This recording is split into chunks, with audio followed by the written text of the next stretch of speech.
ระคุณเจ้าทุกรูปทุกองค์สวัสดีค่ะพี่น้องทั้งไก่ทั้งไก่เด้อทั้งหญิงทั้งชายแม่ชีทั้งหลายเนาะเพื่อนสาวทุกคนเด้อป้าเอาสิแล้วบาดเอาพ่อเพียงกัน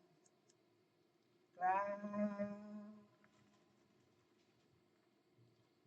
กลางกลางมายังพันเตทิสารเนนะสหอาทาศีลานิยาจามาทุติยมปีมายังพันเตทิสารเนนะสหอาทาศีลานิยาจามาทุติยมปีมายังพันเตทิสารเนนะสหอาทาศีลานิยาจามา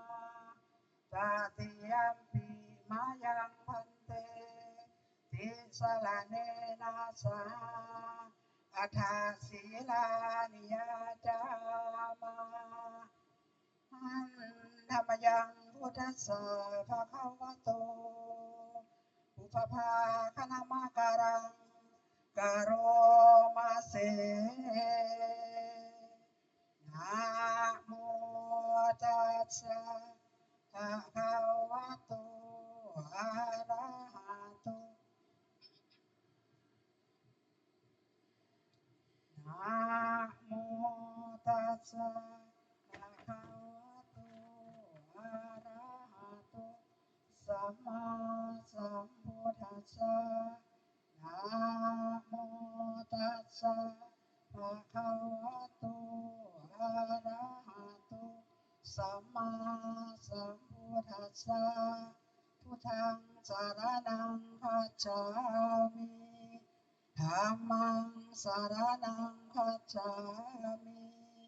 สังฆังสรณังคัจฉามิโทติยมปีพุทธังสรณังคัจฉามิโทติยมปีธัมมังสรณังคัจฉามิโทติยมปีสังฆังสรณังคัจฉามิตาติยมปีพุทธังสรณังคัจฉามิตาติยมปีธัมมังสรณังคัจฉามิตาติยมปีสังฆังสรณังคัจฉามิปานาติปาตาเวรมณีสิกขาปะทังสมาธิยามิอาทินนาทานาเวรมณีสิกขาปะทังสมาธิยามิอาพรหมจาริยาเวรมณีสิกขาปะทังสมาธิยามิมุสาวาทาเวรมณีสิกขาปะทังสมาธิยามิสุราเมรยมัสสปะมาทฐานาเวรมณีสิกขาปะทังสมาธิยามิวิกาลโภชนาเวรมณีสิกขาปะทังสมาธิยามินาจาคีตาวาทิตาวิสุปทัสสนามาลาคันทาวิเลปนาทาดานามันดานาวิภูสนาฐานาเวรมณีสิกขาปะทังสมาธิยามิอุจจาสยนามหาสยนาเวรมณีสิกขาปะทังสมาธิยามิมานิอัตถสิกขาปะทานิสีเลนะสุขติยันติสีเลนะโภคสัมปทาสีเลนะเนปุติยันติตัสมาสิลังวิโสทะเย พระมาจาโลกาทิปติสัมปติกาทันสลีอังทิวารังหายาจาธาสันติยาสาตาปาราสาสาติกาเทเสตุรัมมังอนุปามปิมังปัจจาขอกราบอาราธนานิมนต์พระเจ้าค่ะ นะโมตัสสะภะคะวะโตอะระหะโตสัมมาสัมพุทธัสสะนะโมตัสสะภะคะวะโตอะระหะโตสัมมาสัมพุทธัสสะนะโมตัสสะภะคะวะโตอะระหะโตสัมมาสัมพุทธัสสะพุทธังธัมมังสังฆังนะมัสสามิติ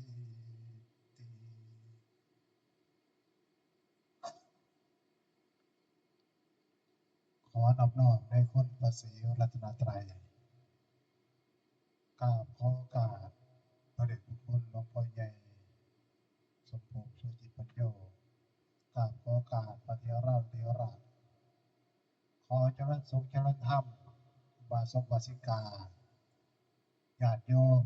ผู้ใฝ่ในบุญในกุศลใฝ่ธรรมทุกคนหลังจากที่เฮาทำวัดสวดมนต์ผ่านมาและก็บ่ปล่อยให้ผ่านไปโดยเปล่าจากประโยชน์มาปรารภธรรมะแสดงธรรมปฏิบัติธรรมร่วมกันระหว่างผู้แสดงกับผู้ฟังผู้เทศน์กับผู้ฟัง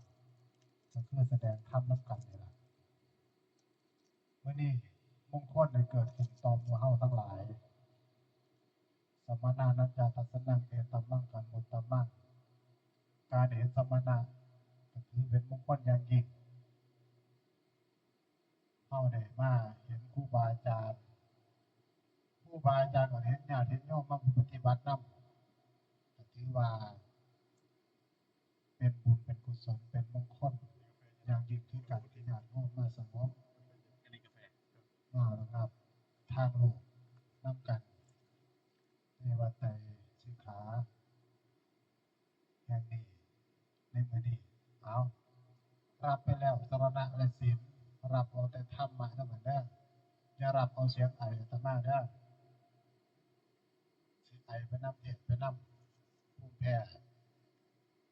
เป็นไข้หวัดที่ผ่านมาหลังจากที่จามยุทธอาการไข้เศร้าเจ้าไอยังขออยู่นำอีกจะวันจะเข้าก่อนเพิ่นว่าในนี้กับบ่นี้เอาเสียมาลัยก็บ่ไปเสียดาวมาลัยมันไปอยู่นำกันนี่สักวันเพราะสังขารมันคือร่างของโลกเป็นที่อยู่ของเขาเขาก็สิเที่ยวมาจอบเที่ยวมาซองคันที่น้องแข็งแรงอยู่เฮาก็ลบไปเฮาอ่อนแอมื้อนี้ก็ยึดพื้นที่ในมื้อนั้นสังขารนี่โรคข้าพยาธิเที่ยวมาซองมามองถ้าเฮายังแข็งแรงอยู่มามองมาเบิ่งจักหน่อยก็ลบไปปีต่อไปก็มาซองอีก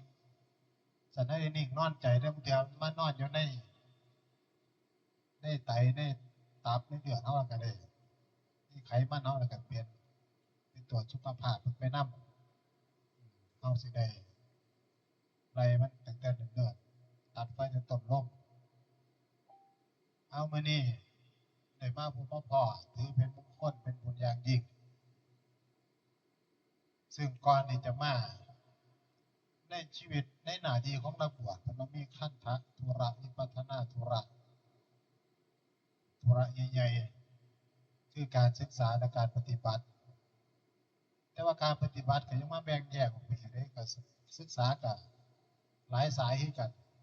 ปฏิบัติก็สรุปแล้วก็คือเพื่อ จิตเฮาจะได้สูงขึ้นพวกธรรมเฮาจะได้มีขึ้นก็มีหลายหน้าที่ที่พระเจ้าประสงค์เฮาเข้ามาเนี่ยก็ได้ปฏิบัติก็เหมือนกับทหารล่ะมีทหารบกทหารอากาศทหารเรือก็แบ่งแยกหน้าที่กันไปแต่เป็นทหารบกแล้วก็ยังบ่แล้วนี่ก็มาแบ่งกันอีกอยู่ว่าจะเป็นทหารปืนใหญ่ทหารปืนน้อยทหารม้าทหารเสนารักษ์ทหารหน่วยข่าวกรองทหารกองเสบียงแต่ละหน่วยก็แบ่งแยกหน้าที่กันไปพระเจ้าประสงค์เฮาก็มีเอกเป็นคนละอย่างคนละแนวผู้ที่หนึ่งก็เอกในการเดินการย่างพาภิกษุพาตนเองออกวิเวกเดินธรรมญาตราปฏิบัติคือจังอาตมาอาจารย์จรัญสัมภากันถนัดในการพาญาติโยมพาประสงค์คนเดินทำความเพียรสมทานทุดงเดินเผยแผ่ไปตอนนี้คณะสงฆ์หมู่ใหญ่เฮาก็เดินอยู่จังหวัดกาญส่วนอาตมามาสังเกตเบิ่งเจ้าของแล้วมีหน้าที่หนึ่งที่ถนัดเพิ่มเข้ามาคือเป็นภิกษุกู้ชีพกู้ภัยมักไปซอยเหลือพี่น้องผู้ประสบภัยนี่ก็เพิ่งกลับมาจากหาดใหญ่ทั้งไอทั้งลุยน้ำทั้งไอทั้งเว้าอยู่หาดใหญ่แล้วก็มักในการเดินการเผยแผ่คือกันพี่กายก่อนเข้าพรรษาเดินจากเขื่อนสิรินธรไปฮอดพระธาตุพนมไปฮอดพระธาตุสัจจะจังหวัดเลยแล้วก็ไปเดินต่อจากองค์ปฐมเจดีย์ลงภาคใต้ไปฮอดไปดังเบซ่าก็เดินข้ามประเทศมาเลเซียพอเดินฮอดประเทศมาเลเซียกำลังสิพ้น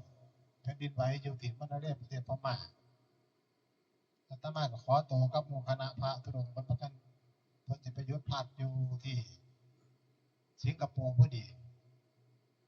ในช่วงที่พากันไปหยุดพักอยู่สิงคโปร์วัดป่าเรียไร่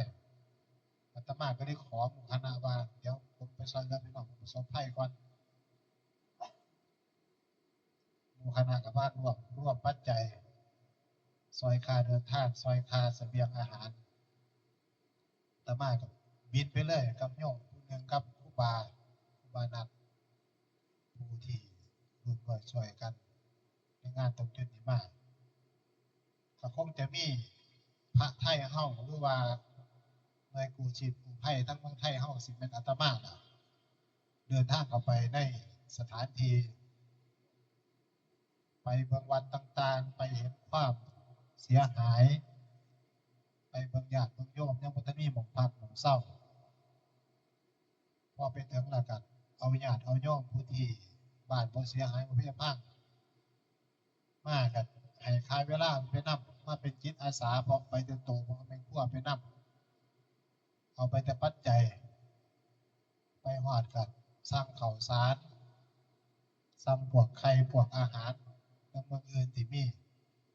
แล้วก็เอาญาติโยมมาเป็นพ่อครัวให้ทำข้าวกล้องออกแจกจ่ายพี่น้องผู้ประสบภัยพักอยู่นำเต็นท์อยู่นำลานวัดนำทุ่งนาโอ้ยไปเห็นนี่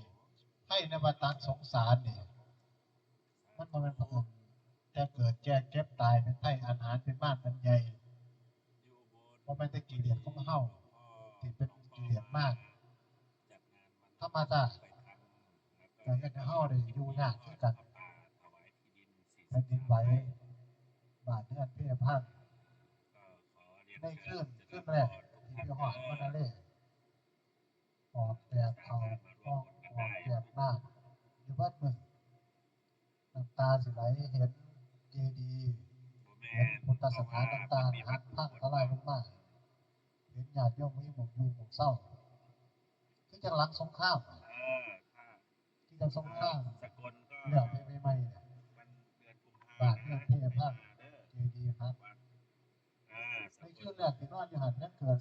แผ่นดินไหวอัปสอกขึ้นมาแต่อาตมาบ่รู้ตัวบ่เคยพ้อนอนอยู่วัดพม่า เดิน นอนอยู่ เป็นบุญแรกๆเนาะ พวกในพื้นที่นะเขาเจ้าระวังอยู่ตลอดประมาณตี2เป็นดินไหวพระพม่ากลุ่มนั้นก็คิดว่าพระไทยอาจารย์มาซอยอยู่แล้วพี่น้องสิไปน้ำกลุ่มนั้น พอดีมันอยู่ใน กลุ่มนั้นก็คิดว่าอาตมาสิไปน้ำกลุ่มนี้เขาก็ดีไผดีมันปล่อยพระไทยนอนอยู่ศาลาเฉยบ่รู้เลยทั้งนอนทั้งเตียงนำมันก็เมื่อยเนาะทั้งเมื่อยเดินทางทั้งเมื่อยไปแจกของแจกน้ำเมื่อเช้ามาวัดอยู่ข้างกันเจดีย์พังลงอีกก็ว่าแต่ว่ามันใกล้สิพังแล้วมันพังตื่นเขาจะคอยมาถามว่าคือท่านเอลบไปหอดใจแล้วเขาว่าลบไปใช้นอนเฉยแล้วว่าสำหรับวายสมมติว่าศาลาพังทับทุกเขาว่าอันนี้เคยเทียบไปซอยกูชีพกูไผ่ในช่วงเดินทุดงแต่เมื่อรู้จักว่าการซอยเรือพ้นอยู่ในหัวใจในศรัทธาในหม่องหนึ่งเดินอยู่กับป้าไปแล้วก็พ่อปีนี้ยามญาติโยมมารู้จักว่ามหาอุทกภัยมหาวิปโยคเกิดขึ้นที่ประเทศไทยเขาคืออยู่ที่หาดใหญ่อาตมาก็ให้ทีมเรือลงไปก่อนบินตามหลังลงไปเพราะได้ไปซอยพักดันความคิดของทีมกู้ภัยโอ้ยไปเห็นพี่น้องนี่ล่ะอันหนึ่งจากว่าให้พี่น้องเขาฟังในมื้อนี้ยังก็ตามปัญหาหน่อยเป็นปัญหาใหญ่ปัญหาใหญ่ยิ่งเป็นปัญหาใหญ่ถ้าเขาบ่ได้เตรียมตัวจังว่าอาจารย์ใหญ่เฮาเพิ่นสอนมาตลอดถ้าใครได้เตรียมตัวได้ปฏิบัติได้บำเพ็ญภาวนาฮอดยามตายตายแซ่บๆแล้วว่าเคยได้ยินแต่อาจารย์ในสมภพพ่อได้บอกตายแซ่บๆมันมีบ่คนสิตายแซ่บๆเนาะถ้ามันไปกราบเพิ่นข้าวมันเว้าสู่ฟังเพิ่นบ่ได้เว้าแบบกินได้เว้าบ่เป็นแต่แซ่บเป็นเจ็บปากพร้อมจำได้ไปกราบที่วัดไตรสิงหาครั้งแรกเมื่อเช้าจัดรายการนี้มาตอนก็เอามาประสบการณ์คือพ่อมาบวชอยู่นำหลวงพ่ออาตมามาบวชอยู่นำก็เลยพาพ่อไปกราบอาจารย์ใหญ่ไปกราบอาจารย์สมภพก็เลยไปกราบใส่มันก็เว้าเรื่องมันก็ให้กำลังใจผู้เฒ่ากำลังใจผู้ล่าพ่ออาตมาดีแล้วเพิ่นว่าส่วนมากกับผู้เฒ่าเอ้ยคนเฮามีตั้งแต่ยามตายจังให้เขาเอาไปผูกจูงไปวัดอันนี้อาจารย์เพิ่นมาบวชจูงกองของวัดจูงมาบวชโอ้ยบุญหลายมันให้กำลังใจตั้งใจภาวนาเตรียมตัวก่อนตายเตรียมกายก่อนเฮาสิเฒ่าเตรียมก่อนเฮาสิใจขาดก่อนมีธรรมะภาวนาได้ฮอดยามใจสิขาดตายแบบแซ่บๆเด้อผู้เฒ่าเด้อตายแซ่บๆว่าพอแก้ปากเป็นแต่แซ่บคือเพิ่นว่าแต่ว่าเฮาบ่ทันฮอดพอสิตายได้แค่ไอซื่อมันก็บ่แซ่บปวดหัวซื่อไข้ปลาไม่ได้ซื้อมันก็บ่แซ่บแล้วเพราะเฮามันบ่ทันธรรมะมันปล่อยว่างบ่ทันได้ก็เลยสิว่าอยากหยิบยกมาบอกว่าอีหยังก็เฮาบ่ได้เตรียมตัวแค่เฮาสิออกไปนักไปเบาย่างไปเข้าห้องน้ำเฮาของเฮาเห็นเครือเฮาบ่ได้ระวังเฮาเห็นผักเฮาบ่ได้ระวังเฮาล้มผักแค่คืบนึงเฮาก็ล้มแล้วมีสิทธิ์เฒ่าแพงมีสิทธิ์ได้นอนโรงพยาบาลแบบผู้เฒ่าแต่ถ้าเฮาเห็นเฮาสิลงซ้ำเตียงขึ้นซ้ำพักฟุตบาทสูงๆก็มีปัญหาถ้าเฮาได้เตรียมตัวน้ำท่วมที่หาดใหญ่ประกาศอพยพเต็มร้อยพร้อมกันกับน้ำท่วมบ้านแล้วรัฐบาลก็บ่ได้เตรียมตัวพี่น้องก็บ่ได้เตรียมอาตมาผู้เป็นกู้ชีพกู้ภัยลงไปก็บ่ได้เตรียมมีสำไหนเอาสำนั้นความเสียหายความหายนะจะเกิดขึ้นมาหลายคนก็บ่มีหยังได้เตรียมบ่ได้เตรียมเสบียงบ่ได้เตรียมว่าสิเอาเตาแก๊สไปเติมมาไว้มันเต็มอยู่ชั้นที่2บ่ได้ไปเตรียมหาข้าวสารอาหารแห้งบ่อยู่บ้านชั้นที่2ท่าน้ำขึ้นบ่ได้ว่าเอาลูกไปก่อนบ่เอารถคันละบาทคันละแสนคันละล้านไปไว้ซะก่อน อาจจะเตรียมสำหรับรับน้ำบ่เกิน1 เมตรที่มันเคยท่วมแต่บ่ได้เตรียมใส่น้ำ4 เมตรหรือว่าถึง10 เมตรพี่น้องชาวหาดใหญ่เลยเผชิญมหันตภัยอย่างสาหัสสากันอาตมาไปซอยเหลือพี่น้องผู้ประสบภัยปีนี้ก็หลายรอบว่าจะอยู่ที่สุโขทัยอุตรดิตถ์จังหวัดเชียงใหม่จังหวัดน่านมึงเลยคือถ่วมยังได้ไปย่ำนั่นบ่ได้บีบหัวใจซ้ำเที่ยวนี่เลยเอามาไว้ฟังนี่คือบางคนก็เห็นในข่าวในหยังนั่นล่ะสิเอาไว้คือเป็นธรรมะเฮาอยู่ในภัยวัฏสงสารนี่มันยิ่งกว่าน้ำท่วมซ้ำนั่นอีกบัดนี้กิเลสท่วมใจเฮาเนี่ยถ้าเฮาบ่ได้ภาวนาเลยบ่ได้ฟังเทศน์ฟังธรรม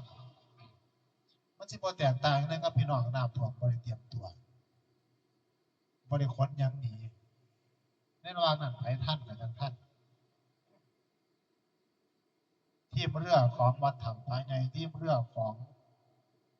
อาจารย์นาคอาจารย์สุพิษที่พากันไปซอยเหลือพี่น้อง24เกือบ24ชั่วโมงก็ว่าได้บ่ได้พัก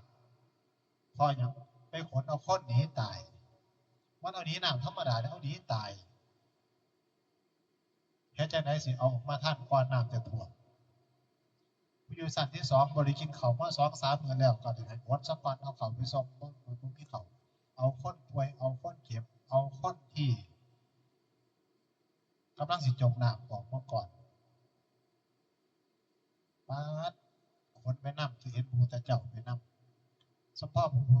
พ่อว่าพระโพธิสัตว์เพิ่นบำเพ็ญเพื่อสิมาเป็นพุทธเจ้าพระพุทธเจ้าคือหัวหน้ากู้ภัยผู้ยิ่งใหญ่เลยคือกู้ภัยในวัฏสงสารขนเอาสรรพสัตว์ทั้งหลายหนีจากภัยวัฏสงสารแค่ว่าเข้าไปกู้ภัยน้ำท่วม3-4 มื้อมีอยู่รีสอร์ทหนึ่งรีสอร์ทคือมันสัตว์เดียวกู้ภัยกับไปหลายทั้งเรือทั้งแกสกีแต่บ่พอต่อความต้องการบ่พอต่อความเสียหายที่มันกินวงกว้างอาตมาเป็นผู้รับเป็นแม่คายนั่งอยู่ฝั่งนั่งอยู่ศูนย์รับเรื่องร้องทุกข์ผู้นั้นสั่งมาว่าไปรับคนไหนแน่ผู้นี้มาว่าไปรับไปส่งเขาพาผมไปส่งเขาแน่เรือเขาไปก็ไปเห็นอยู่หม้องหนึงที่ว่าเป็นรีสอร์ทถ้าไปเอามาบ่คือตายเบิดเลยเพราะว่าน้ำมันท่วมขึ้นมาจนหายไปเลยราคาน้ำท่วมจนหายไปเลยเรือเขาต้องวิ่งแข่งกับเวลาเพื่อไปเอาคนออกมาให้ทันน้ำผู้ที่บ้าน2 ชั้นก็จะเอาของไปส่งพ่อกับแม่อยากไปเบิ่งพ่อกับแม่ว่าอยู่จังได๋บ่เคยปฏิเสธคนในการจะไปช่วยเหลือแต่เขาต้องเอาไปตามคิวเขาต้องเอาคนอื่นเอาผู้อยู่บ้านชั้นที่2ไว้ซะก่อนอาตมาให้ว่าแม่น้ำตาคลอเบ้าเลยสงสารผู้ถือห่อข้าวหนาวสั่นฝนตกถือห่อข้าวถือข้าวเหนียวกับไข่ต้มก็มีสิเอาไปส่งพ่อกับแม่บางคนก็สิไปสอบว่าเพิ่นยังบ่3 มื้อแล้วติดต่อบ่ได้โทรศัพท์ล่มเกือบทั้งเมืองเขาเคยเบิ่งแต่หนังเรื่องสิ้นโลกบ่ว่าจะมาเกิดในโลกนี้แล้วบ่เกิดว่าสิเกิดอยู่กับประเทศไทยเฮาอาตมาก็ลงไปเบิ่งไปเห็นการบ่ได้เตรียมตัวที่อาตมาบ่ได้เตรียมตัวมันไกลเอาเรือไปได้แค่2 ลำไปฮอดเรือพังอีกลำหนึ่งต่างหากพอเรือพังก็ใครแน่มีเฒ่าแก่ร้านโทรศัพท์นี่ก็ไปซอยเพิ่นคือกันเรือของคือโทรศัพท์เรามาข้างนอกแล้วกลับเข้าไปบ่ได้พวกเครื่องละ50,000 60,000กำลังเอาลงใหม่ๆอะน้ำกำลังท่วมหาเรือเข้าไปบ่มีเพราะว่าเรือที่อาตมาก็พังเครื่องนอกไปลำหนึ่งทั้งน้ำมันไหลเนี่ย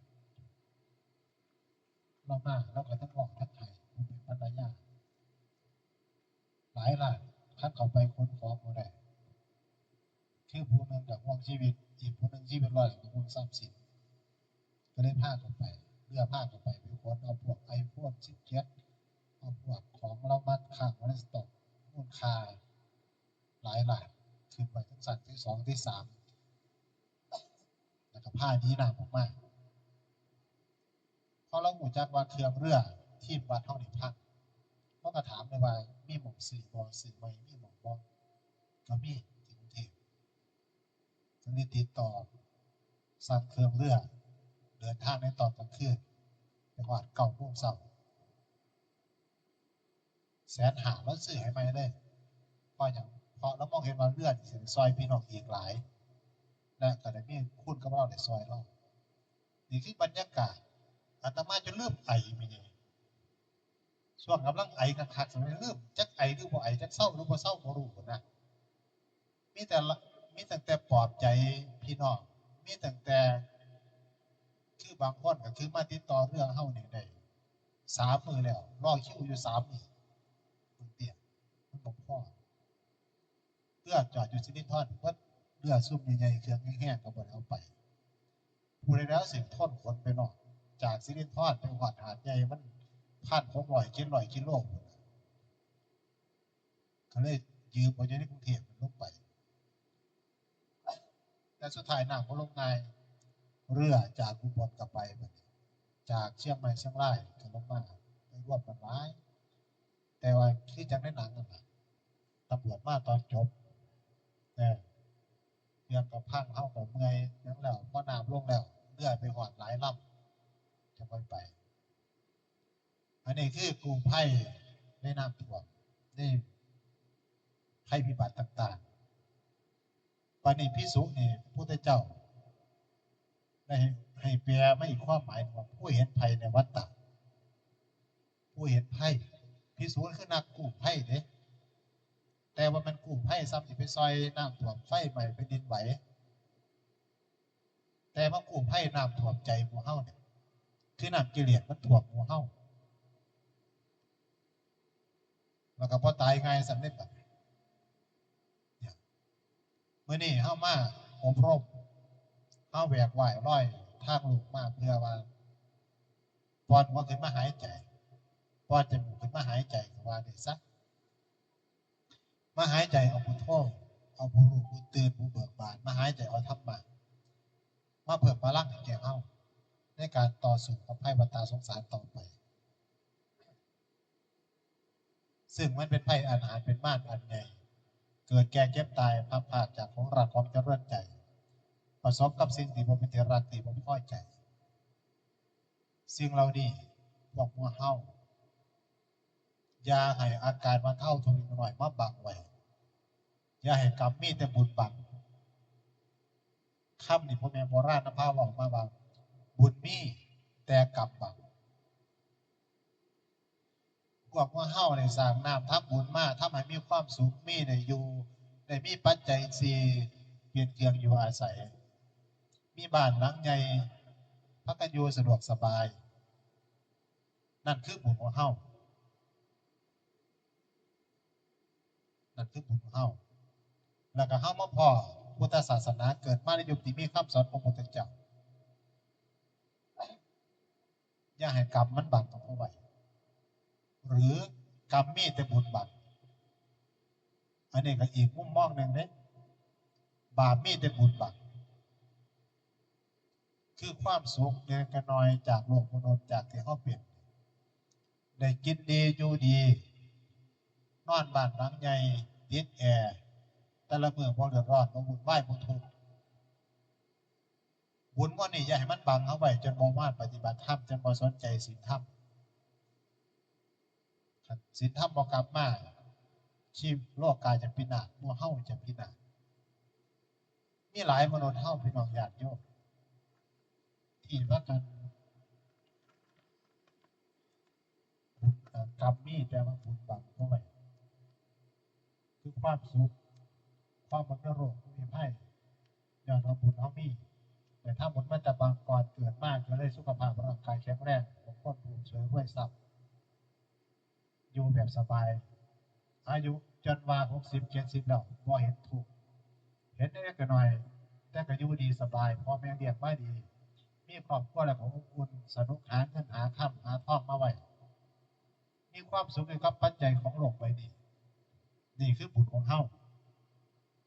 อย่าให้มันบังเพราะกรรมเขายังอีกหลายเฮายังสิท่องในวัฏสงสารนี่เป็นกับบาปกับกรรมอีกหลายเฮาสิต้องพัดพรากจากของเราของเจริญใจให้ประสบทุกข์ประสบสิ่งที่บ่พอใจอีกหลายเฮายังสิพากันเวียนว่ายตายเกิดอีกหลายจังซั่นมันสิคือน้ำท่วมบ่ได้เตรียมตัวพาฮู้ล่วงหน้าขอเวลาแค่1 วันเนาะอยู่หาดใหญ่น่ะถ้าหากว่าเฮาพร้อมเพรียงเฮียงกันพี่น้องชาวหาดใหญ่พร้อมเพรียงเฮียงกันว่าฟังคำรัฐบาลฟังคำสั่งของบ้านเมืองเพิ่นมาประกาศฉุกเฉินว่าอพยพทั้งหมดในอีกไม่เกิน24ชั่วโมงน้ำจะท่วมถึง4 เมตรความหายนะความเสียหายทุกคนมีรถทุกราคาเรือนมีรถก็ต้องรอทางกู้ภัยทางให้เตรียมตัวเขาสิเอาพ่อแม่เฒ่าๆเอาคนป่วยเอาลูกเอาหลานเอาสิ่งของที่มีราคาขึ้นไปสั้นที่2หรือเอาขึ้นรถหนีไปนำซึ่งมันมีอยู่มากมายที่มันมองรถมองดีแต่ทั้งหมดทั้งมวลในคืนที่รัฐบาลประกาศว่าให้อพยพ100%น้ำมันท่วมแล้วมันไม่มีทางหนีแล้วรอดทางเรือกู้ภัยรอดทางเจ็ตสกีอย่างเดียวแล้วคนได้ตายหลายคนได้ถูกหลายคนได้ลำบากหลายเรือพวกอาตมาวิ่งออกไปแต่ละซอยพวกที่อยู่บ้านชั้นที่2จักเสียงหอกเสียงดีใจเสียงร้องขอเขากินขอออกไปน้ำแน่จนว่าจักสิฟังเสียงผู้ใดเรือลำน้อยๆคนใดแต่ละบ่เกิน5 คนแต่บ้านหนึ่ง4-5 คนมียืนเทิงหมาเทิงแมวเทิงคนเฒ่าคนหน่อยเล็กหน่อยอันนี้ถึงบ้านที่ละบ้าน2 ชั้นเลยบ้านชั้นเดียวที่เข้าหอมกันดีมากแต่คือแหลกอันนั้นก็คือหนีบ่ทันก็คือจบถึงนอนหนาวอยู่บ้านชั้นราคาชั้นที่2นี่คือเขาบ่ได้เตรียมตัวโยมเขาบ่ได้เตรียมทั้งฝ่ายบ้านเมืองกับคำนวณพลาดคือกันมีพลาดอยู่หลายอย่างคือกันอยู่ในเหตุการณ์ผมจะว่าเพิ่นก็ยอมรับว่าพลาดคือกันที่บ่ระบายน้ำออกไปก่อนพระเจ้าอยู่หัวมันไปสร้างเอาไว้รู้จักอยู่ว่าหาดใหญ่เป็นแอ่งรองรับน้ำ2-3 สายมารวมกันฝนตกติดต่อกันปานนั้นแก้มเลี้ยงที่สร้างเอาไว้น้ำติดมาปล่อยใส่กันบ่ท่วมมันอยู่ที่บางคนหูวันนี้บ่ทันบางคนหูวันนี้บ่ทันญาติศพลอยหนีจากกันมัดแขนติดกันไว้ก็มีไปเห็นศพเห็นแต่สภาพรักษาฤาษีผูกตัวติดกันโดดน้ำตายหมดหูแห้งโยมจนว่าบ่ออกซอยคนมานี่ไปเห็นกู้ภัยหลายหน่วยงานอาตมาก็เรืออาตมาไปฮอดพร้อมกันกับไอ้บินบรรลือฤทธิ์ไปฮอดพร้อมกันกับร่วมกตัญญูกับพวกกันจอมพลังทุกคนก็ทุ่มเทซอยแบบเอาเป็นเอาตายแต่ว่ามันบ่ทันพอบาททั้งบาทเมืองทั้งเมืองไทยว่าเมืองน้อยหาดใหญ่น้อยใหญ่กว่าจังหวัดบางจังหวัดอีกอาตมาก็ทำไปคิดไปโอ้การเป็นคนเฮาบ่ได้เตรียมอันนี้แค่ไพ่น้อยคือไพ่น้ำท่วมมันเป็นเพียงศาสตร์หนึ่งของชีวิตที่เฮาเกิดมาในโลกนี้ตายแล้วก็แล้วท่วมมานี่มีอื่นมากน้ำบกลงคนขยะไปถิ่มหากินใหม่ถ้าเฮามองในไพ่ปตาสงสารมาเปรียบเทียบแล้วมันเป็นเพียงเหตุการณ์น้อยนิดที่พุดขึ้นมาในชีวิตเฮาแต่หนทางที่ยาวไกลที่เราต้องต่อสู้กันอีกมากที่คนเฮาบ่สนใจ รียมตัวกันบ่มีงานปฏิบัติธรรมบ่มีศีลเป็นสะพานทานเป็นเสบียงภาวนาคือหาทางหนีสิ่งเหล่านี้หมู่เฮายังประมาทอีกหลายว่าพระบ่ว่าโยมพระบวชเข้ามาแล้วบางเทื่อก็ยังสำบายก็ยังประมาทคือกันอาตมาเวลาปฏิบัติได้คือเห็นพรรษาที่ผ่านวันเดือนที่ผ่านมาเฮาเหยาะหย่อนเฮานอนอยู่เฮาปล่อยวันเวลาขาดชีวิตเฮาก็เสียดายเหลือใจขึ้นหลังคือกันเสียใจที่บางเทื่อเฮาปล่อยให้เฮาไปตามกิเลสรักษาธรรมรักษาวินัยบ่ได้เสียดายขึ้นหลังเพราะมันคือปลูกยางได้ปลูกศีลปลูกธรรมอยู่ปลูกยางพาราเนี่ยถามว่าบ่ทันได้ใหญ่เฮายังกลับไปสร้างได้เด้มันตายเฮาไปซื้อต้นไม้มาปลูกได้ดำหน้าเฮาก็สร้างได้แต่ชีวิตของเฮานี่งานผู้นัดผู้ไว้ทำในมื้อนี้ในเที่ยวนี้ถ้าพลาดแล้วก็พลาดเลยไม่บ่ได้กลับมาสร้างได้นอกจากมาปฏิบัติผู้เดียวสัตว์ทุกวันเวลามีค่าการลงทุนที่ยิ่งใหญ่เฮาได้พี่น้องมาปฏิบัติอาตมาเคยมาเทียบกับหมู่เฮาก็เคยเอาคำถามหนึ่งเนาะเคยเอาคำเว้าหนึ่งที่เพิ่นยกมามักมาเว้ากันว่าผู้ใส่บาตรอยู่บ้านกับผู้ไปจังหันอยู่วัดไผสิได้บุญหลายกว่ากันผู้ใส่อยู่บาตรอยู่บ้านก็มีความคิดว่าบ่ได้ไปติดหนี้สงฆ์บ่ได้ไปเอาอีหยังอยู่วัดบ่ได้ไปใส่ของอยู่วัดทานให้แล้วเลย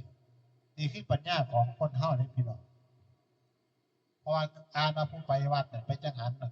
บ่ได้บุญหลายเท่าเพิ่นพอพวกนั้นมีโอกาสติดหนี้ไปกินของวัดเดี๋ยวเราไปเถียงกันใส่วัดบาปตื้มซ้ำเพิ่นว่าคือผู้ที่ให้แต่ทานอยู่บ้านว่าผู้ไปจังหันอยู่วัดน่ะบ่ได้บุญเท่าเพิ่นนี่คือบุญมีแต่กรรมบังความคิดว่านี่เป็นความคิดของหมู่มากขนาดจังหันเฮายังคิดว่ามันสิไปแล้วมันสิบ่ได้บุญหลายตอนใส่บาตรอยู่บ้านแล้วเฮ็ดจังได๋คนเฮาสิมาปฏิบัติธรรมบัดนี้เฮ็ดจังได๋สิมาปฏิบัติธรรมจังซั่นยังมีคำหนึ่งที่คนเฮามักเว้าให้เจ้าของอบอุ่นหาทางออกนั่นก็คือมันอยู่ที่ใจเพราะใหญ่หนึ่งนั่งรถน้ำกันสมัยอาตมาได้4-5พรรษานั่งรถโดยสารรถ6ล้ออาตมามาแต่สาขาทั้งเชียงศรีเมืองใหม่ของเกียบสิงห์น้ำยืนย้อนก็ส่งขึ้นรถมาเรื่อยฝากขึ้นรถมาก็เลยมานั่งอยู่ทั้งรถ6ล้อ2แถวโดยสาร6ล้อขึ้นฝากขึ้นทั้งหน้าผู้ใหญ่นั้นมาขอนั่งนำบอกว่าไม่ออกนั่งนำแนวมอมแล้วว่าได้ขึ้นมาพอบางเราได้ถามอาตมาคำหนึ่งแล้วก็ได้บอกว่าจะพรรษาแล้ว4-5พรรษาบ้านอยู่เห็นยังกับเราก็ดูเราว่าคิดว่าสิสาธุนำเนี่ยบอกอย่างภูมิใจเลยเฮาอายุ25ได้5พรรษาบ่บ่ได้จักพรรษาแล้ว5พรรษาแล้วอยู่ไปยังกับเราก็ดอกเราว่าอยู่ไปยังหลายเดือนซั่นนะผมมาจากภาคกลางผมฟังในเพจอะไรว่ากะลักกะดอกอยู่ไปยังหลายเดือนเพิ่นว่าหั่นน่ะเราก็เลยว่าผมเคยบวชเราแต่ผมบวชแค่เดือนเดียวเรามันอยู่ที่ใจเรามันอยู่ที่ใจเราแล้วก็บอกไปนั่งบวชไปหลายมันก็อาบัติหลายแล้วว่าเดี๋ยวตอกเดี๋ยวปรุงเดี๋ยวตอกเดี๋ยวปรุงนั่นวัดปีศีศาสตร์เขาได้บวชพวกแต่อาบัติเราบวชใจเอาสบายเราว่าเสียเขาอยากสึกเลยแหมจูงขึ้นบ่คือจูงลงแม่โยมอาจารย์อบรมให้อยู่นี่โอ้ยฟังเทศน์อาจารย์สมพงษ์อาจารย์ใหญ่เฮาเนี่ยเบิดเทียบ2-3หมวดยังบ่ทันมันจะค่อยใจจังอยู่นี่บัดทาเขาเจ้าว่าบวชใจเอาดีกว่าคือความเจ้าเนาะขึ้นจิตไปบวชใจเอานำเขาแต่อาตมามักแก่มักเว้าท่านคนแน่จะถึงหรือผิดบ่รู้เราก็เลยว่าใครอยู่พ่อใหญ่นอนอยู่กับลูกกับเมียยังบวชใจได้เนาะยกพวกให้อาตมาขนาดผมหุงผ้านอนอยู่วัดยังบวชใจบ่ได้แต่พ่อใหญ่ว่า ใจว่าไหนเดียวใจมันยังไปหลอดอยู่ในบ้านแล้วว่าอย่างไรคือหมูแท้แล้ววะโอ้บอกพ่อบอกพื้นคนกินเขาขางเจ้าสองเนี่ยจะได้กับกูท่าไปยังนั้นละเนี่ยกูกับกูวะอุบาทอย่างกูอยู่นี่ละกูเก่งกับไปหาอุบร้านหาเงินในร้านไปโรงเรียนซักกูเก่งว่าสนุกแต่ก็หายก็จมเหมือนเป็นไงจมเหมือนยุ่งเงินวันนั้นกูเก่งไปลงรถเมื่อวะกูโง่สิอุบาทไปตามภาษากูโง่จิตปลอบใจจะคล้องเหมือนนั่นว่ามันทั้งโลกเนี่ยเจ้ามันสอนง่ายไปเขากรรมฐานปฏิบัติอยู่ทั้งผู้โดยเฉพาะ3 เดือนไม่ใช่ว่าได้ปากอะไรว่าทั้งผู้เด็กเดินจงกรมเหมือนกัน2-3 ชั่วโมงนั่งสมาธิเกือบสอดแก้มอันนี้ก็ดีว่ามันคักเติมอิ่มในหัวจิตปิติในหัวใจปัดมือนึงพวกหาเก็บเห็ดไปพอเขาแน่เป็นจีว่าปีวานวนาธรรมเขาว่าตั้งแต่พากรรมฐานมันแต่ใส่ต้องเห็ดเอาไว้ก่อนว่าพี่ของดีเขาว่าเขาจะเป็นของหวยไม่ไงว่าหอดเอากลับมาบ่ได้มาหาหวยหาเบอร์ว่ามานั่งสมาธิภาวนาตอนนั้นเพียง4 พรรษาครูบาบวชมาจากพรรษาหรือ4ก็ดีว่าโอ้แต่เสียดายเนาะท่านแม่ผู้ไม่ออกขนาดแต่เสียดายเนาะคนกับพ่อหนาพ่อตามานั่งหลีกินไอ้จังซี่แต่ว่าสันแม่ผู้นึงก็สอนขึ้นมาอีกรุ่นเดียวกันว่าเป็นลูกข้าเจ้าอนุบาลนะผมครูบาเพราะว่าจักเดียวจังหวะนี้ละแค่ข้ามนี่ไม่ไงแค่ข้ามเขาบอกว่าคนกับพ่อหนาพ่อตามากหลีเป็นแต่เสียดายเนาะเขาว่ารุ่นเดียวกันมันลูกเขาจิเขาอนุบาลของครูบาเขาว่าเพราะเขาลงเมื่อเบิดไม่ไงคนละขึ้นฮอดลูกข่อยคือฮอดลูกยาวๆเกิดมาบ่เคยแต่งงานได้แต่ขึ้นฮอดลูกกันนะสดชิงเลยละมาบวชนะอาตมาถือศีล8มันจะเป็นโยมหมดเลยถือบ่ฮู้หรอกว่าศีล8แต่ว่าสมถะบ่กินเหล้ามันจะเป็นเล็กน้อยสร้างแห้งอาตมาเกลียดเนี่ยเราย้อนเห็นพอเมาเหล้าเห็นพอเมาเหล้าพอดีๆเห็นคนเมาเห็นเหล้าครั้งแรกกันนะเห็นพอเมาเหล้าไปเอามาเสียบหมู่เพิ่นนำเอากลับไปอีกให้เครียดให้เราหูจักเหล้าครั้งแรกสุราเก็บเอาขวดเหล้าอยู่น้ำไต่ทุนบ้านอยู่น้ำหมู่นั้นเห็นมีอยู่2 ขวดยกขึ้นมาห้องใส่ให้ใส่ชื่อนากูไว้มึงมานากูไว้นี่กูผิดมึงบ่ไว้มึงไว้กูสิอายุเป็นผู้บ่าวเป็นผู้เฒ่าเป็นพ่อคนเป็นผู้ใหญ่ผู้คนกูก็สิบ่กินมึงกูตกต้นไม้นี่ยังเขาเจ็บในโลกนี้เขาบอกว่ายาดีคือเรากูยอมตายห้องเสียเหล่าอยู่อายุ10 กว่ายังไม่อยู่เงื่อนกูสั่จับเพียงของปลามีกว่าหนึ่งมีวัดแห้งมันบ่ไปยังอยู่ในเขียดดินเจ้าความอยู่แล่นนำไปอีกยังมาอยู่เงื่อนกูมีของปลาก็เลยสมถะจากกันมาจนหอดปวดไม่ไพ่อาจบังคับอัตมากินเหล่าใดกับสมถะจะรักษาพรหมจรรย์เป็นศีลเนี่ยเราแต่งสมถะไปเลี้ยงวัวเลี้ยงควายลงกินน้ำอยู่ในสาใสๆขึ้นมาปั๊บผู้สาวยืนมือให้จับจุกบ่แม่นเลยหาใหม่ไม่เขาจับผมในบ่อกายเขาสู้ผมเด้ปานนั้นรักษามาแต่มื้อนั้นอาตมาคือทอดรูปยังไงเขาคือทอดวิญญาณลูกกันนะนั่งสมาธิคิดไปคือจังลูกเขาสิเป็นผีหน่อยน่ารักร้อยตามหลังคออยู่นะพอย่ามไรจะเป็นน้ำไผ่แม่ก็อยากเกิดปรุงแต่งไปเองได้ประทานพอก็อยากเกิดปรุงแต่งจะได้ยินกล่องไว้ในหูเนี่ยว่าลูกจะเกิดนะแต่จักเจ้าสาวจักแม่มึงอยู่ใส่แล้วบัดนี้พอกับข้าจะนั่งสมาธิข้าจะเดินจงกรมข้าจะอุบาทอยู่แม่มึงกับบริอุบทองนี่เธอแล้วกูพอในสิ่งวดเอาแล้วถ่าวเด้อว่านั่งเอ้ยว่าเดี๋ยวพอสิไปจัดการให้มึงดิไม่ออกว่าเดี๋ยวข้าวเดียวนึงไหมตะเดินเปิดเขาในบ้าน นางอ่านหาแล้วจะพูดจะไหนเป็นแม่บอกนิดหน่อยก่อนนั้นเกิดจังหวะกันเลยมันก็เถียนครูบาอาจารย์มันเทศทำมาหักหลักกันในบัดอาจารย์ท่องอาจารย์มาไปทรงเสผู้ก็ดีใจน้ำหน่อยนมส้มซ้ำมวยตัวมาสีมาสู่กับกิเลสมันบ่มีในเท้าเกิดมาเป็นตะกิเลสธาตุกิเลสตัณหาพุดให้เขาหายเขาเกลียดเขาซับจนขึ้นมาข้ามมายืนขึ้นมาอยู่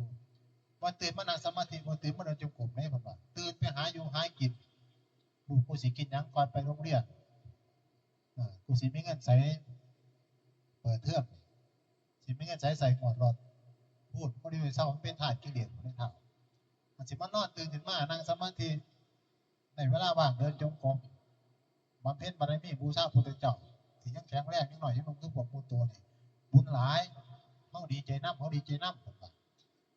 โอวาทว่านี่เขามาอะไรความรู้สึกเก่าออกยังไงพ่อคิดได้ปั๊บขึ้นไปเห็นไพ่ก่อนตอนแรกกันมาได้ตั้งแต่พุทธเจ้ายังให้พระราหุลออกเกิดจังไหนมาบวชพันยังวายอยู่ได้ตอนแรกกันนะแต่พ่อมาอีกคู่คำสอนครูบาอาจารย์มันเกิดขึ้นมาปั๊บนี่แต่กันหายังบ่ได้มาเกิดด้วยคุยมาสั่งพุทธองค์บวชก่อนแต่นั่งกันเนี่ยมาเกิดขึ้นเก่าได้ไปอรหันต์ขึ้นเก่าผู้ก็ต้องผู้สิเกิดน้ำตามมีบารมีสยามยุดทั้งเดินจงกรมมันเอิ้นบอกลูกจะความเป็นไงลูกเอ้ยมาสั่งว่าตัวกระทั่งบุญมาหลายอยู่ดอกยังมาล่ออีพอยเด้อเขาซ่อมแล้วเขาคือสิบสิบดอกก็เลยว่า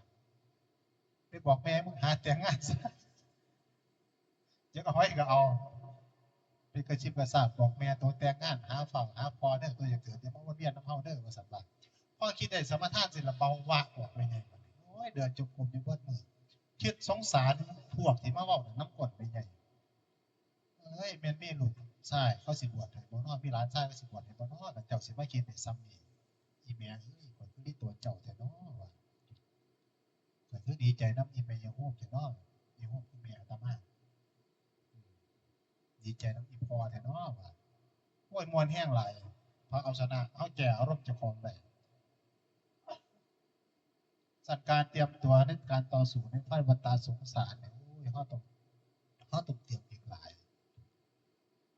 ความคิดมันเข้ามาแสบเข้ามันเน็ตในห้องทอแถไว้อาตมาได้ขอคิดมากอีกอันหนึ่งพี่น้องญาติโยมเนี่ยได้รักความคิดของชาวโลกมากอีกอันหนึ่งจากไปกู้ภัยคือมีพวกกู้ภัยกลุ่มหนึ่งพอใจหนึ่งเห็นเขาบอกไหนเห็นพวกคือคนบางคนที่เป็นข่าวว่าเขายิงปืนอะไรแต่มีเขาด่าแห่งแต่มีแล้ววันนี้มีอีกกลุ่มหนึ่งไปเจอคำหนึ่งแห้งถอดใจแห้งเขาบอกว่าพวกนักบุญทุนชาวบ้านเขาบอกกลับไปดีกว่าฉันอยู่ได้อันนี้คือบางคนเขาให้ผู้ให้คือตอนแรกรอประมาณยังเตือนมันในการเป็นเฉียดซ้ำกันกับขอเงินบริษัทหายตึงก็เลยจะเกิดการเถียงกันว่าก็เลยมีผู้ขึ้นออกมีผู้อื่นออกให้กูให้บอกว่าทำตัวเป็นนักบุญแต่ทุนชาวบ้านใครๆก็ว่ามาซอยกูให้เนี่ยผมมีเงินผมมีอย่างมากไปขอน้ำพุนั่นขอน้ำพุนี่มาเติมน้ำมันเรือมาซื้อเขาแจกชาวบ้านเขาเจ้าของบ่ลงทุนเขาก็เลยต่อว่ากูชีพกูให้นักบุญทุนชาวบ้านแต่ในกลุ่มอาตมาได้ยิบอยู่ก่อนที่มาบอกทันทีเลยมาให้เอารูปสำหรับอาตมาสำหรับผมขันสีมองโดยผิวเผินเมียนกับเมียนอยู่กู้ภัยทุกคนที่เดินทางไปบ่แมนพวกที่เขามีนะคือจังพวกกันพวกไอ้บินเขามีเงินในบัญชีเขาหลายบางแต่เขาใส่ทุนเจ้าของเขาใส่ได้คืออาตมากับบ่ได้เอาเงินสงไปมีกองทุนต่างหาก คือยังเฮ็ดบุญกลุ่มเขาใหญ่นี่ทุกวัดไผเฮ็ดกระสร้างเขาเฮ็ดบุญกลุ่มเขาใหญ่เขาเฮ็ดแล้วเขาเอาของไปขายมาสร้างมาเข้าสงฆ์อาตมาเฮ็ดบุญกลุ่มเขาใหญ่เฮ็ดแล้วเอาใส่ดุสุ่งใส่ยุ่งใส่สางไว้ใส่เหลือผู้สงฆ์ไผยังสีบ่ทันเบิดเดือนพอได้กลุ่มใหญ่เติบปีนึงสิเฮ็ดอีกทุกปีนึงปีก่อนนี่เฮ็ดบุญกลุ่มเขาใหญ่เฮ็ดแล้วก็คือทุกกิโลกรัมทุกสอบทุกเปลี่ยนเอาเขายุ่งให้เบิดเทั้งเขาเหนียวและเขาเจ้า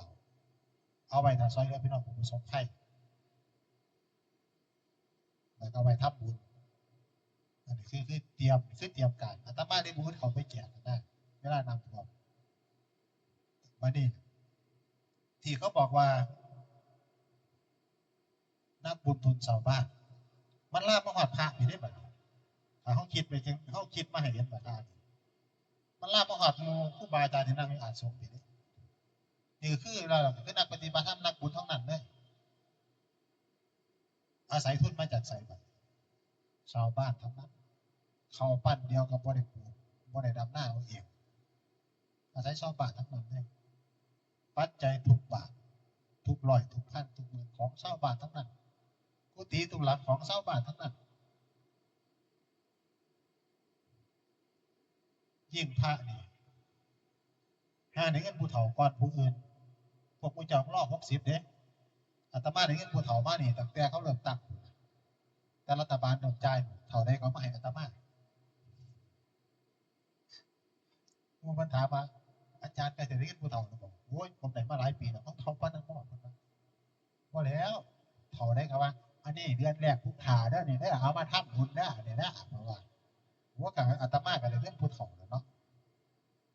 500เนี่ยยังอันอบตยังเย็บติดกันอยู่กับมีเอามาให้เฮาบ่แยกเลยบ่ถอนออกแม้แต่100เดียวอันเงินผู้เฒ่าปีแรกเดือนแรกผู้ขาเอาทำบุญเบิดย่อมือนำเด้ออาจารย์เพิ่นว่าก็แสดงว่าอาตมาได้เงินผู้เฒ่าก็โดนแล้วสินะถ้าสั่นก็สิเว้าแนวนั้นทุกพระทุกรูปนักบุญทุกท่านอาศัยทุนชาวบ้านเบิดแต่ว่าอาตมาให้กำลังใจกูให้นี่แหละคนเฮามองเห็นทุนอันน้อยนิดแล้วก็บ่กล้าลงทุนสิสูงไปใหญ่คิดว่าได้ใส่บาตรว่าจะของลงทุนสูงไปคิดว่าได้ทานน้ำเพิ่น300 200 1,000 2,000คิดว่าจะของลงทุนสูงไปคันคิดว่าจะของลงทุนสูงแล้วมันก็สิพออยู่ซ้ำนั่นก็เลยคิดว่าสิมามองว่าพวกนักบวชนักบุญนี่นักบุญทุนชาวบ้าน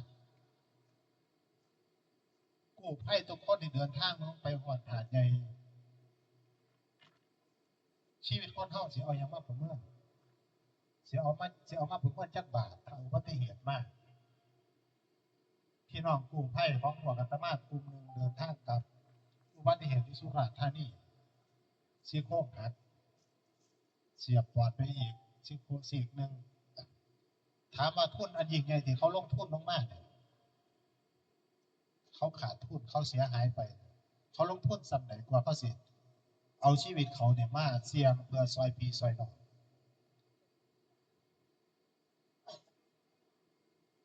คันบ่มีจิตอาสาบ่มีกู้ชีพกู้ภัยเสียสละเอาชีวิตของลงทุนเดินทางกันไปตรงจุดนั้นหมู่เฮาที่มีเงินคนละ100คนละพันเฮาสิลงทุนนำเพิ่นบ่เฮาสิส่งไปไสเฮาสิไปซอยไสถ้าบ่มีมูลนิธิต่างๆเขาเสียสละไปก่อนเฮาเอาตัวมาลงทุนที่สูงสุดนั่นน่ะคือชีวิตของคนเฮานี่ล่ะจูงเรือมาตั้งแต่เชียงใหม่เชียงรายมาแต่อุบลกว่าสิฮอดหาดใหญ่เสียด 2,000 กิโลขับรถบ่ได้พักเพราะต้องโทรนำรีบมาเปิดไฟขอทางไปตั้งแต่กรุงเทพมาตั้งแต่เชียงใหม่ไปแต่อุบลที่เพื่อจะไปสมทบนี่คือการลงทุนที่ยิ่งใหญ่ที่คนเฮาถ้าเจ้ามองบ่เห็นแค่ว่าผู้บริจาคมา100 200 1,000 2,000 10,000 20,000ก็มาว่าพวกกู้ชีพกู้ภัยเป็นนักบุญอาศัยทุนชาวบ้าน ซึ่งทุนที่ยิ่งใหญ่ก็คือใครจะเสียสละนำตัวเองมาลงทุนเสี่ยงภัยลงทุนเสียสละเวลาอาตมาก็เสียสละเวลาถามว่าไปลูกทีมเขาก็ตัดสินใจบ่ได้บางสิ่งบางอย่างตัดสินใจได้แต่ว่าไม่กล้าทำเพราะไม่มีพลังไม่มีอำนาจเอาอย่างว่าตัดสินใจสิไปเอาคนน้ำแห้งๆจังสิเอาเขาบ่กล้าไปถ้าไปเกิดผ่านมากเขาไม่สิรับผิดชอบไปสินะเขาก็ต้องอิงเขาผู้ใหญ่อิงผู้มีกำลังเขาสร้างไปก็ต้องไปนี่คือความหมายว่าเขาเป็นประธานเขาต้องฝ่าลงไปเพื่อไปบริหารไปตัดสินใจยังไงไปรับบริจาคให้ไว้นี่เอาจบสำนักเรื่องช่วยพี่น้องผู้ประสบภัยมาเบิ่งหมู่เฮาพี่น้องถ้าเฮาสิอาศัยตั้งแต่ใส่บาตรอย่าท่านมันเป็นการลงทุนที่เขาว่าในประมาทของท่านเนี่ยครูบาอาจารย์อยู่ได้ก็ย้อนว่าพวกมูเจ้าใส่บาตรอย่าท่านอยู่ได้ย้อนว่าพ่อแม่พี่น้องเอาทำบุญมันเป็นขั้นเป็นตอนไปเฮาบ่ฆ่าสัตว์ตัดชีวิตแต่เฮาสามารถนำเอาอาหารมาใส่บาตรได้เพราะมีผู้เข้าถือศีล2ศีล3เขาอุปถัมภ์เฮาศีล227คืออยู่ได้ตัวศีล5ศีล8อุปถัมภ์ในศีล227พิสูจน์สันของเจียวของสัญญาไม่รับประเคนให้โลกตะวันปากก็ไปตั้งกบัตรปจิตติเพียงคือปจิตติปจิตติแล้วสิสัญญาไม่กันย่อมมันต่อไม้แต่แม่มาเคียนนั่นแม่เพราะว่าต่อมาที่ละนาทีศีล8ศีล5ศีล10มาประเคนรอดพิสูจน์สันของเกี้ยวของสันที่รับประเคนในครั้งคืนต้องอาบัติปจิตติพิจารณาในหลายปีนี้ก็บอกอาบัติปจิตติเพราะอาบัติที่พอมามันเอาแต่ใครได้มาแต่มันกระทรงขึ้นวัดมาไว้ข้างขึ้นมืออื่นกับพวกศีล5ศีล8เอามาทรงไหมไม่รักษาศีล217ได้ถึงศีล5แล้วประธานนี่คือบางคนแต่ว่าเอาบ่อยขาเช่นจังไหนสิเอาใส่อัตบะคงใส่บาตรสิเป็นบุญบ่ถึงว่านี่เจ้าก็อาศัยพวกข้าเจ้าเริ่มถือศีล4ดีงอปานนั้นบ่ผู้มาถือศีล4ขายอยู่พุ่นอยู่ตลาดพุ่นผู้อื่นบ่อยากก็ไปซื้อที่นอกโยกให้ศีล4นี่ว่าหลายเติบบ่ได้หั่นน่ะนั่นแหละมันเป็นตะทอดมาตรงประถักกันเพียงแต่ว่าเขายังหยุดซ้ำนั่นอาตมาได้ยินอาจารย์ท่องอาจารย์อาตมาเป็นอบรมญาติโยมที่มาปฏิบัติธรรมเรื่องผมมาจังหันโยมเขาสิเป็นผู้นำจากแก้วเรืออยู่นี่ตลอดชาติท่อนเนาะทรงตะวันขามฟังออกไปน้ำเพลินบอกหมายความว่าเขาสิอุปถัมภ์ในครูบาอาจารย์ทรงให้เพิ่นรักษาพรหมจรรย์บำเพ็ญศีลสมาธิปัญญาเพิ่นสิไปนิพพานที่จากเขาเพิ่นแล้วเขาสิมานั่งเฝ้าแต่หมอเขาอยู่นี่บอกคำใดพอได้กินในท่าพอได้กินในท่าขอตัวดีแน่ขันหน่อยเอาไปยังพอได้กินในท่าพอฝันบอกขันหน่อยว่ากับบริฝันแล้วในตัวแล้วคนนั้นฝันมีบ้าเสียไปยังหรอพอได้กินในท่าสิไปกินกับท่ามองเขาว่าหน้าน้ำกัดจังหน่อยเนี่ยมันสิมันนั่งฟังเทียบว่าเห็นเทียบเนี่ยเราอาตมาไปจำพรรษาอยู่คู่ถ้ามามันเกิดปัญญามันเกิดโอ้ยเดี๋ยวมันจะกระเทียมเดี๋ยวคนฟังถ้าสิเรียนไปฟังที่นั่งเตียนคนเดียวไปดัดคนเอาบอกใช่ไหมพี่บ่าพาท่ามเตียนสังฆมาจริงสิ่งนี้พอได้เรียนฟังแต่สิว่าไม่แต่พอได้กินในท่าเป็นของเลยเนาะข้าเสียเอาได้กินก็ท่ามันก็หาดีหรอกท่าหาพ่อกระสือไว้เขาดีกว่ายินข่าวปัวใหญ่นั่นปัวใหญ่นี่ถือไว้แล้วว่าติด1 6 ล้าน10 ล้าน18 ล้านกลัวกูสิเศร้ายังอีกหนักกูสิรอบมึงอีกคนหนึ่งเพราะว่าเศร้าบ่ได้ที่เถื่อยินข่าวเสร็จจักสิเอามาอย่างหลายเลยบ่ได้กินในท่าขันเฮ้าบ่มีขันเฮ้าว่างเลยเฮ้าไปกินที่ซื้อบ่ต้องท่ามันเบิดอ่ะคือจังครูบาอาจารย์ปัญญาใหม่ๆนี่ไม่ใช่ขันมันบ่ได้ท่าคือจังคือปัญญาบ่ละเอียดมันสิเห็นแต่อานิสงส์ผลท่านคือบุญเด้ครูบาพิษนี่ล่ะผู้นึงช่วงมัน2 พรรษาเห็นเขาเจ้ามาพาลูกพาครอบครัวมาทำบุญถวายสังฆทานป้าเขาเจ้าก็เป็นแต่บุญแต่เฮาสิมานั่งโจโฟกินนี่พ่อเพิ่นว่า ผมคิดว่านี่คือบุญใหญ่นี่คือการสละโลกมาแล้วนี่คือการทานที่ยิ่งใหญ่การลงต้นที่สูงที่สุดก็คือนักบวชนี่คือทุ่มสุดชีวิตเลยนี่หมู่เจ้ามาในเพิ่น7 วันนี่ก็บางคนก็เขาก็มาบางคนก็ว่าสิได้ลามื้ออื่นได้ผู้ขาเป็นหยังยากอยู่มันพวกหลานแล้วก็หมอนัดเพราะว่านัดก็สร้างหมอไว้ให้บ่ได้ดอกหมอสิให้บ่อยากอาจารย์ให้ผมเพราะอาจารย์ใจดีหมอสิให้อยากแล้วบ่ได้กินทานอันนั้นก็สั่นมาลงทุนน้ำเพิ่น37 วันให้อยู่บ่ครบเอามาสักบับๆนี่มันน่าโอ้ยว่าสิบวชจัก7 มื้ออยู่บ่ได้ดอกแต่ว่าสิบ่เมื่อไหวแต่ไม่ใหญ่บ่ง่ายเด้คนคนผู้เฮ็ดบ่ได้โอ้ยมาเบิ่งเนาะผู้บวชบ่ได้นึงบวชแล้วมันทำวัดบ่ได้โอ้มันหลายอย่างที่จังไม่ออกก็บ่ออกมานำกันอยู่นี่มีอยู่บ่ออกผู้นี่ผู้พาไม่ออกมาซื้อบ่ศีล8นำเพิ่นมีอยู่บ่อย่าปากแข็งหลายมีอยู่นางดีเอิ้นหาได้บ่ก็สิว่าไปเฮ็ดอีน้องประพงษ์ไม่ออกพ่อเราก็ใจดีเด้ขับรถพาไม่ออกมาบวชชีพาปฏิบัติธรรมอยู่น้องประพงษ์เจ้าของบ่เอาได้ทำทายอยู่หาเรากินไปลงทานเบิดมื้อมีหยังกูกินเบิดบ่ถือศีล8ตัวเราว่าแก้วกาแฟบ่ได้ว่าจัดนี่หลายเลยเนาะลงทานเราว่ามันไม่ออกแล้วเดินจงกรม2-3 รอบมาเห็นบ่ออกเจ้าของไล่ทำทายอยู่นั่นน่ะใส่ชุดไล่นั่งอยู่โอ้ยศาสนามันสิพ้อกันบ่มันคือฟังเทศน์เพิ่นว่าเราก็ดีจากมาเราขับรถพามาอยู่บ้านอยู่เฮือนว่าซั่นเราก็หาแนวใหม่ใส่บาตรแต่ภาวนาคือสิบ่ต้องการจักมื้อจักศีลแน่เนาะบ้ามื้อนี้ปวดเท่านี้กว่านะเพิ่นว่าสันเขาวแล้วกินข้าวแล้วย่างไปหาพ่อบ้านเพิ่นอยู่หน้าวัดน่ะนางก็ขายเสื้อผ้าเสื้อขาวได้หลายอันพอไอ้หยังล่ะสิเมื่อล่ะบ่บ่แล้วมันว่าสิเมื่อจะพอส่วนพอเนี่ยมื้อนี้มื้อสุดท้ายแล้วเด้เพิ่นว่าเอาศีล8นำจักมื้อได้มีหยังน่ะสิซื้อเสื้อขาวให้ก็สวนมาทันทีเลยอุปากเราว่าถ้าบ่ฮุบเลยขึ้นรถโดยสารเมื่อนี้เราว่าผมมานอนท่ารับจังว่านำนี่มันบุญหลายปานใดเราว่าเจ้าเดินจงกรม3 รอบข่อยบ่แบ่งเอาจักรอบได้บ่เราว่า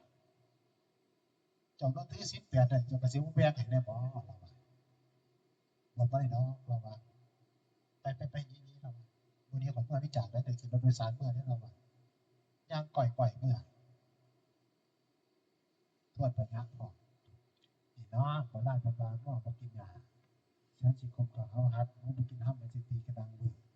กินเฒ่ามีบ่าส่วนมาบวชแล้วก็บ่บวชสร้างมาเฒ่าเพิ่นว่ามันบ่ง่ายเด้พี่น้องเอ้ยถ้าบารมีเอาบ่ทันพร้อมมันต้องคอยไต่เต้ามา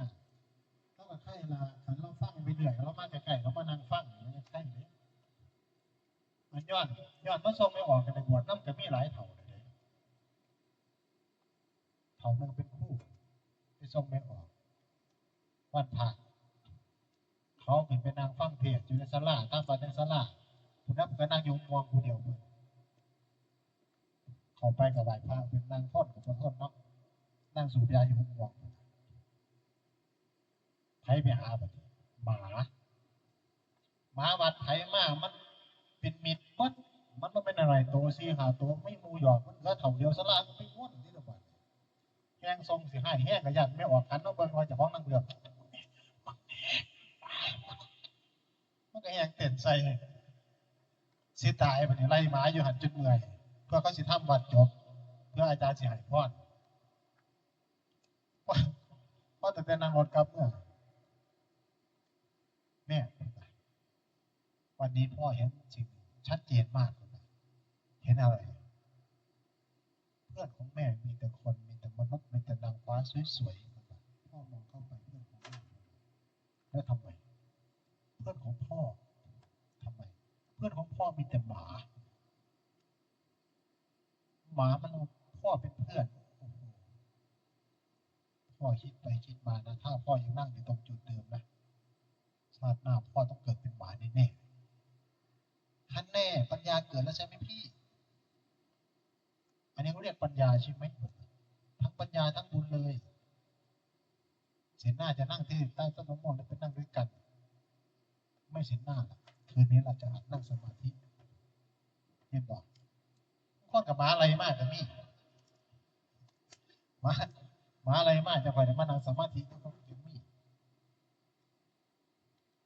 บางคนกับมีอะไรมากแต่มี่ก็จมหายไรที่ไปปวดได้บนบ่าไปมาไปเนี่ยย่อมเมื่อสาธุนั่งฟังมาดีกว่านี่เขาดึงแห้งแต่ขาดขี่เราไม่ปวดมันไม่กี่เราธรรมดาได้ผ่านมือสิเป็นผ่านมือสิเขาหนักก็คิดมาฟันเลยถ้าบุญแก่เขาหาพี่น้องอะไรร้านสิบวันเมียเราก็ตายแล้วมาเห็นยังเราหาตูดกินกันหรอกงานได้เมาอยู่หันละบัดเมื่อนั้นนาสิว่าปวดทุกเทียว่าใส่อุบัติเหตุหนักมากเลยงานเตรียมเพื่อนหลักสิบวันมืออื่นตีซีก่อนจะกันเนี่ยอุปสรรคกับมารอดอาตมาบอกว่าโอ้โหประวัติผมตายอาตมามาอย่างนี้มันกับหูสัตนามาต้องกับเล่าเห็นไหมอยู่ในสีขาวสกุลกันเองหาผู้สิบวันบ่ได้มีผู้เดียวแล้วก็ว่าผู้ลูกไปออกทางเล่ากับบริษัทเป็นกำลังขอให้เจ้าภาพจงเจริญลุงหัวข้าวเราบอกร้านสิมาบวชว่าหน้าบ่ได้ได้ลดลมขาหักก็เลยเงี้ยเดี๋ยวเราไม่เกี่ยวยังกับโป้ก็เกี่ยวตัวตอนนี้ลูกหลานพี่น้องเขาลงความเห็นว่าผู้สิบวชแทนหลานคือเจ้าหาว่าหาว่าเนี่ยนี่บอกกันเป็นจริงเป็นจังได้บ้างก็ปวดเราโจกันน้ำมาดีกว่าน้ำมาเฮ้ยจริงมันผมว่าเบียนน้ำมาวนนี่สิไม่บวชอะไรเราลังเมาเราลังมนเราลังมั่นแต่หาผู้อื่นไม่หยุ่งว่าได้ดอกพิจารณาบนแล้วขันเจ้าพอซอยโอกาสเจ้าพ่อได้ลูกหลานสาวก็ได้แสกเขามาว่ารู้ขันจะบวชได้ก็ให้ได้20,000อย่ามาหาตัวพุทธเถาผมนะเว้ยบาปดิว่าอีดีขันลุกว่าได้รู้ให้อีดี20,000อุปชาชิวมินเหล่าเหรอมาแล้ววิ่งมาหลายปีแล้วเอากระเซ้าที่แต่นี่ไปหาสอดแก่กูบ่ได้ยังจะข้ามไปหรอกน้ำมั่วกูก็บ่ได้โทษไปหาอุปสรรคโชคเปียกก็ได้สิบอกก็ร้องเขาว่าบอกอุปสรรคก็ดีได้ยุ่งมองมาได้ยุ่งไปหาใบบักซีดาเขาคุยหยาบเนี่ยคนหูแนวแก่เนี่ยขันหยาบใบบักซีดากินเหล่าพระศิวัตหน้ามาถ้าไปอุกาสะเสอุปสรรคพระศิเห็นมันว่าหยาบใบบักซีดาเป็นเกี่ยวมาคิดว่าตีซีปงผมเอาใส่มาให้ใส่เสื้อผ้าสีเป็นสุดหนักไม่ใส่นางมันเป็นนางข้อต้องทำอะไรมือเท่าหลังก็สิบวชดีๆบ่สูเพราะฮะใส่ละอี20,000บอกมาคุยกับกูผมรู้มันเอาจริงอยู่เขาบอกไม่ว่าการไปบวชที่ดีไหมโจมไปว่าเอาน้ำโมสัตจบน้ำโมมันเป็นสามจบแนวนั้นเอาว่าตามอาจารย์สอนพระนาคว่าทั้งหมดทุกคำข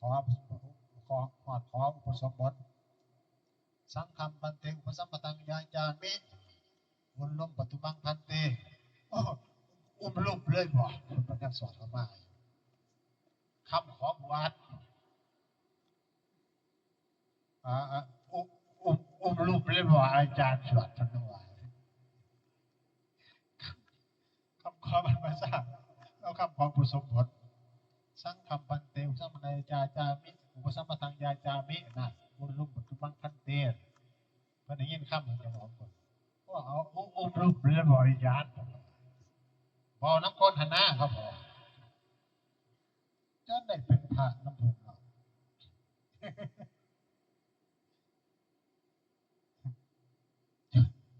ออกจากบวชมาเขาสิใส่บาตรเขาก็ใส่บาตรประเภทนี้เนาะลูกหลานก็ใส่บาตรในคนละ10คนละ20ถือกันมาอ๋อใช้ละ20,00020,000ทั่วเขาก็เลยว่าโอ้ยให้ทีเดียวเลยเขาเลยบอกว่าเขาสิพรให้เดือนละ1,000เนาะครับว่าอ๋อสิกี่คือโบเดี๋ยวนี้20,000นี่พอ10 ปีผมบ่ได้นี่นะบ่ได้เรื่องตัวปูบ่ได้นี่เพิ่นว่าจะคุยกันผู้ใดจะคุยกันเขาบอกว่านี่มื้อเช้ามานางข้อตกแต่แซกอยู่ท้ายพุ่นแหล้วจีว่าน้ำผาหัดเอิ้นไว้เพิ่นได้ก็ยังสิเหียถิ่มอยู่ผมจับจิเหล่ามาบวชเนาะเสร็จแล้วแต่เราก็มีหมู่ของเราอยู่เด้อันผู้บวชใหม่ก็บอกว่าเคยบวชนี่ผมตั้งแต่สมัยเป็นเนตรน้อยเคยบวชเยอะผมว่าจำได้ว่าสัพพีติโยสิได้จะค้ำอยู่ประจักษ์เพิ่นเอาละคันฮอดอาจารย์จะถามเจ้าก็สัพพีเด้อเพิ่นว่าบอกเขาเลยบอกเพิ่นว่าพอถึงเป็นอาจารย์จะถามกันสัพพีเดียวผู้ไว้บ่ทันฮอดบาทมันแต่ถ้าพึ่งเป็นต้นตลกให้ลูกหลานเขาเบิ่งนั่นแหละก็สิเอามาเว้านี่บ่แม่นหยังเด้บุญแล้วเรียบร้อยแล้วมาฮอดว่าสิมาศึกร้านเอาให้พันเดียว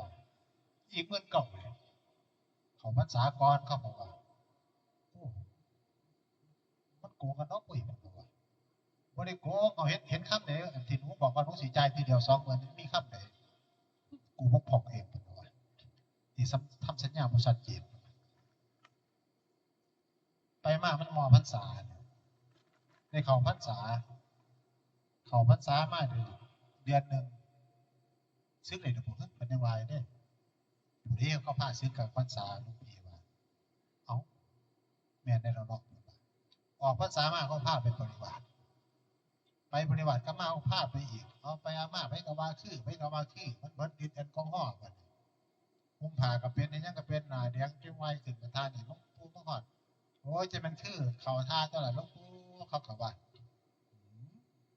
หวานปากหมอพ่อรอดผู้ตายทั้งผู้เจ้าคือบ่บ่นำกันติเสียละล้านข่อยกลับกรุงเทพน่ะบอกเพิ่นว่าถามหามันเฮ็ดหยังเพิ่นว่ายังอยู่เมืองเก่า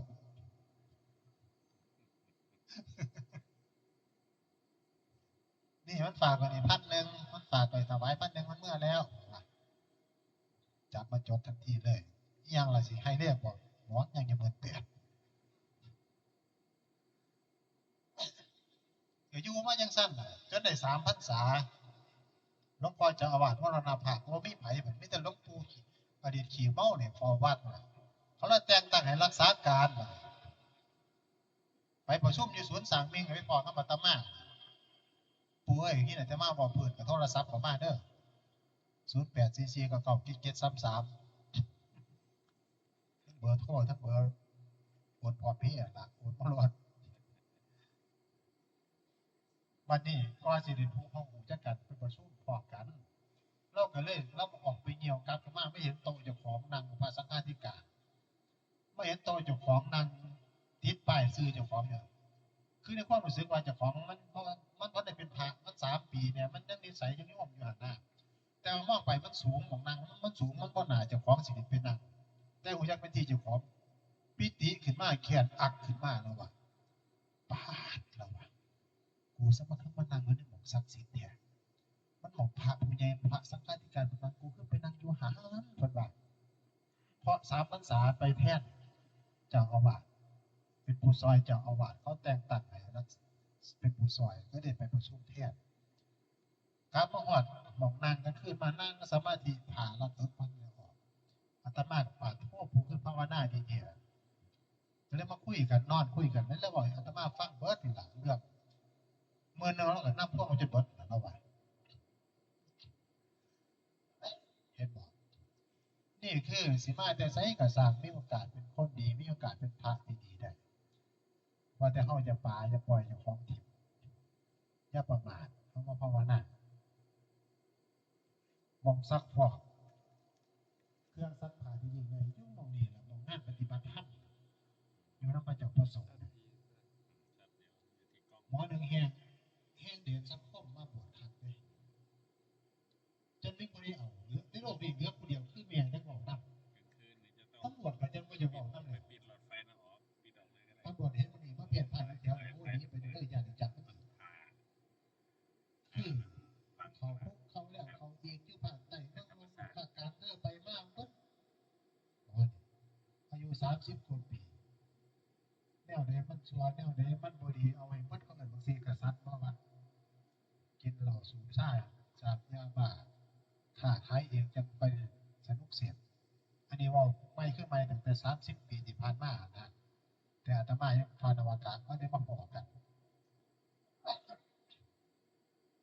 ขึ้นมาบ้านแต่ละเดือนมันมาอย่างน้อมาสั่นพ่อว่าพ่อน่ะบ่อยากบอกน้ำพิษกันแต่ก็พอเราบ่มักนิสัยเดินก่อนเดียวปาจิมีแต่แม่น่ะนำเอาไปติดคุกอยู่ภาคใต้แม่นำไปเอาติล่ะเราบ่ถิ่มก่อนเดือนเราในโลกนี้ไผก็บ่เอาแล้วคันให้แม่ป้าถิ่มนี่ไผสิเอามานเราว่าไผสิปวดบ้านคันแม่บ่นำเอาเจ้าก็สร้างบอกเราบอกก็ผัวก็พอนำไปเอาลูกหัวลูกสิพ้นโทษนำไปเอาขึ้นมาเลยพอแต่ออกจากเรือนจำมาเห็นแม่อยู่ภาคใต้ว่ากันอาตมาเนี่ยอาตมาสิเรียนใส่ปาที่หนังคาสโลผมเดียวแม่ผมเดียวติดคุกตั้งหน้าหนูมาหอดเห็นก่อนหนูก็เห็นหน้าแม่เนาะแต่ว่าหมอนั่นไม่เห็นหน้าแม่ปั๊บเอ้าเขาพี่บ้านเรียนมาตายยังไกลเดียวมันว่าสั่นว่าเมื่อทางไปทางมันว่าสั่นว่าแค่ที่เดียวจะมากับไผไปขอสิไปส่งขึ้นรถกลับไปกุ้งเงินน้ำดอกไอ้มันนิสัยผ่าน้องก็บอกได้อย่างเดียวนั่นนิสัยกับตาพาดเนาะแม่ก็บอกอะไรเรากลับบอกว่าแม่มาเอาตัวกลับมานั่งพอท่านในปัญญาท่านในตั้งตัวบ่ออกไม่พ่อบริสุทธิ์เดียวเลยออกจากคุกไม่บริสุทธิ์ไปเมื่อน้ำเมียไปอยู่บ้านเฮาบ่โดนบ่สนับไปกินเขาก็จะมาคุยกันใจดีบ่อยกินตลอดจะกินให้แม่กระเสียกินก็ถือเงินไป10,000บัดนี้ค้อนเขาคุกหน้านั้นบริกินรถกินขวดเดียวกับเมาพอเมาปั๊บแล้วก็บอกรถรับจ้างมาเอาลูกขึ้นรถไปส่งใส่รถไฟเนี่ยแล้วก็พาขึ้นรถไฟตั้งแต่ปากไต่ขวาดบาดกึ๊กเลยสิหอดไปเห็นเขาเด็กในโลกจังประเด็นถูกระเบิดมาแต่ใส่ปิดตดน้ำเขาเด็กในโลกยังไม่เอาระเบิดไปบ้างต้องตดแนวนะแตกนี่มันกระเก็บเอาเงินกระซ้ำปนนั่นคือนิสัยอยากกินไก่ไผ่ในโบราณขันลักมันจนกระจอกเท่าว่านังสติกยิ่งกว่าเลยนี่ของแท้มันว่านั่นตอนนั้นท่านอยากกินไก่ไผ่กับตามสางไก่ตีน้ำบสนไม่ไผ่กล้ายีเกียรกับมันเพราะมันเป็นเสียเดียนโคตรเร็วสันดานเลยจนเขาเกิดองคุริมากไปเรื่อยสุดท้ายแม่สวดไปวัดไปเห็นหลานบวชอยู่วัดหลานได้ท่ามันไปบอกกับหลานคือว่าอยู่ยังโดนแท้มันว่าโอ้ยเป็นนักบวชมันก็ดีเนาะคือเราบ่อยคนพลาดบ่อยคนก็เจ้าฟังหูเรื่องเนาะคือเจ้าเทศ3 มื้อ 3 คืนกับหูเรื่องเนาะไม่ต้องบวชไปอยู่บ่ได้ดอกเจ้าสั่งหลานว่าก็คือกิเลสมันจะได้พวกนี้มันจะประมาทการบรรณามอมคนของผีหมดว่าประมาณแล้วว่าแต่ว่าเรื่องบวชนะเจ้าแค่เป็นสังกะรีคนแต่ว่าเจ้าซักตายกับคนว่าสิอยู่เป็นสังกะรีสิบ่เมื่อคนว่ามันสิยากสำหรับเป็นอยู่วัดซื่อๆแม่เมื่อเลิกบ่เมื่อซื้อน้องพีคนว่าสร้างคนถ่าคนว่าเขาถ่าเซนักเรียนอยู่เนาะเอาก็สิอยู่สุดนี่มันก็บ่ได้แล้วเขาก็สิอยู่ก็ต้องพุ่งขาวพุ่งหัวจะพุ่งกับพุ่งมาจะบ่ตัดข้อแล้วว่าเขาก็ปกผมไปเลยใส่ชุดขาวให้เป็นบ่ขาวอยู่นะแล้วประทานตายหิวยาแต่เขาก็บ่ให้สู้อยากเราก็บริกินเอาไปมาอยู่เลยจนว่าเลยเครื่องเดือดไปเห็นกระจกเจ้าของนางอยู่ในเห็นเจ้าของนางในกระจกปาดกูตินี่เอามึงทำความดีนั้นเขาได้ติเฮ้ยมันบอกกับเจ้าของเอาอันมึงปวดขาวติเฮ้ยเอาแม่ไม่เห็นแม่สิบุดีใจปวดทั่วบุ้ยนอกเอาถ้ามึงบวชพระได้มึงก็สิคักนะเว้ยนอกคนว่านางบอกก็จะเขาจะกระจกขึ้นเนาะพ่อตึงเมียแต่เมียมาจังหันเอาเองยังอยู่วัดอยู่สมองคนแบบวัดคนแบบสิบวชวัดพระคนนี้ดีคนแบบมองเราเป็นตึกบวชใดดีบ่เราบวชเสือต เราแยงไปอยากให้อยู่เราเมียน่ะไม่อยากให้ลูกอยู่เด้เป็นอย่างญาติรักละข้างปูไปขายญาติมันรักของไปขายแล้วเรื่องไปอยากให้อยู่เราคุ้มเมื่อแต่มือแรกคุณแต่ว่ามันเมื่อมันวางลูกพีถ่ามันไม่อยู่ยังหนีแล้วว่ะของว่าสิหายแล้วว่ะเมียน่ะเพราะแต่หอดบ้านอุปสมบทต่อไปได้เห็นลูกอยู่วัดอยู่ว่าหลุดปกครองคุ้มเขาเอาไผ่ละไผ่ละปูผมเนี่ยมันคือสร้างให้มันมีวันน้ำอะไรวะของลูกพี่นะหลวงพ่อของหายอยู่น้ำว่าท่ามันเดือดร้อนมันนี่เพราะว่าเอาเท่าว่าถ้าสิบวชอยู่ได้กับวันสักไม่สิบวชดีๆอยู่บวชบวชแล้วบวชละ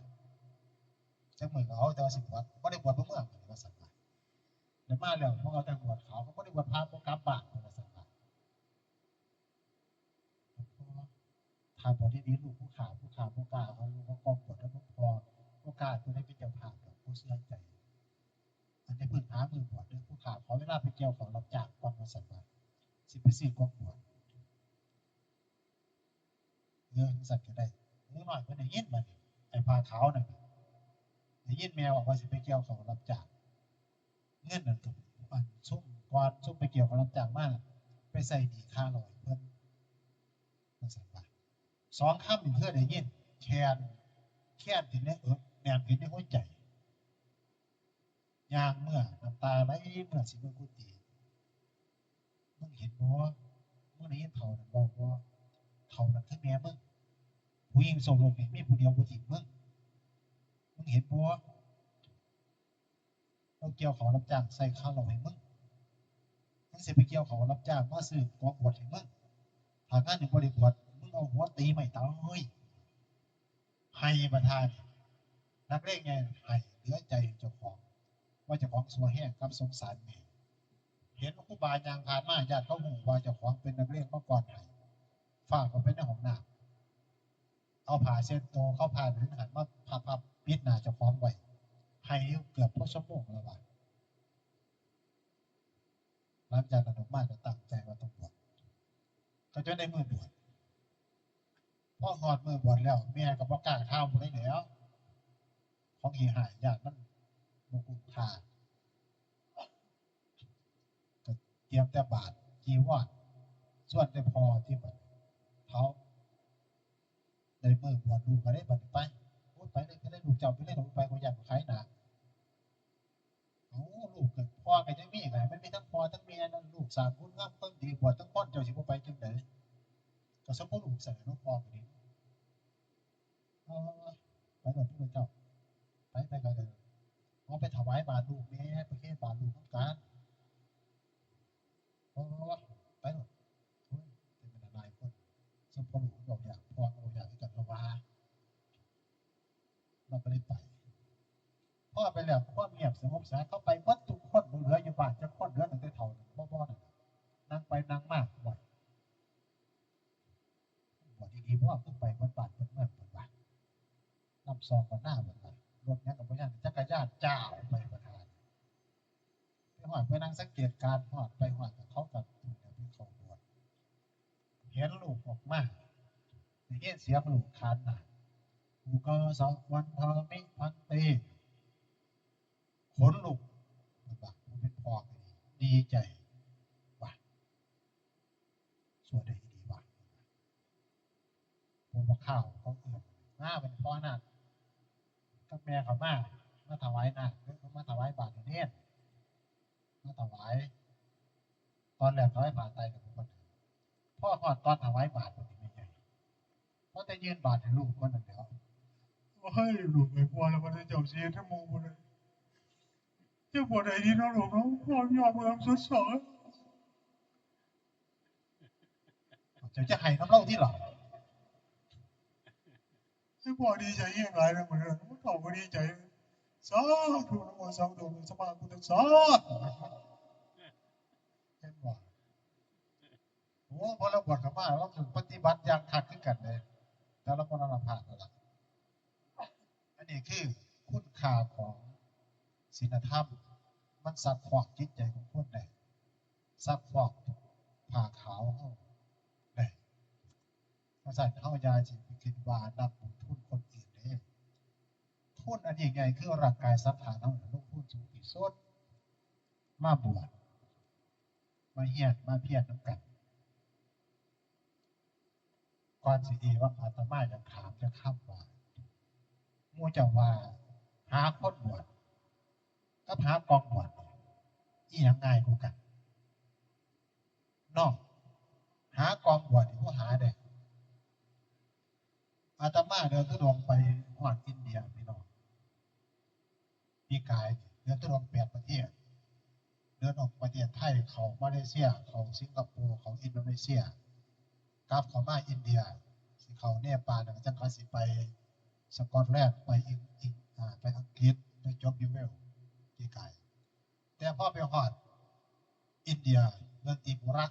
มันเป็นได้ชีสังเวชเลย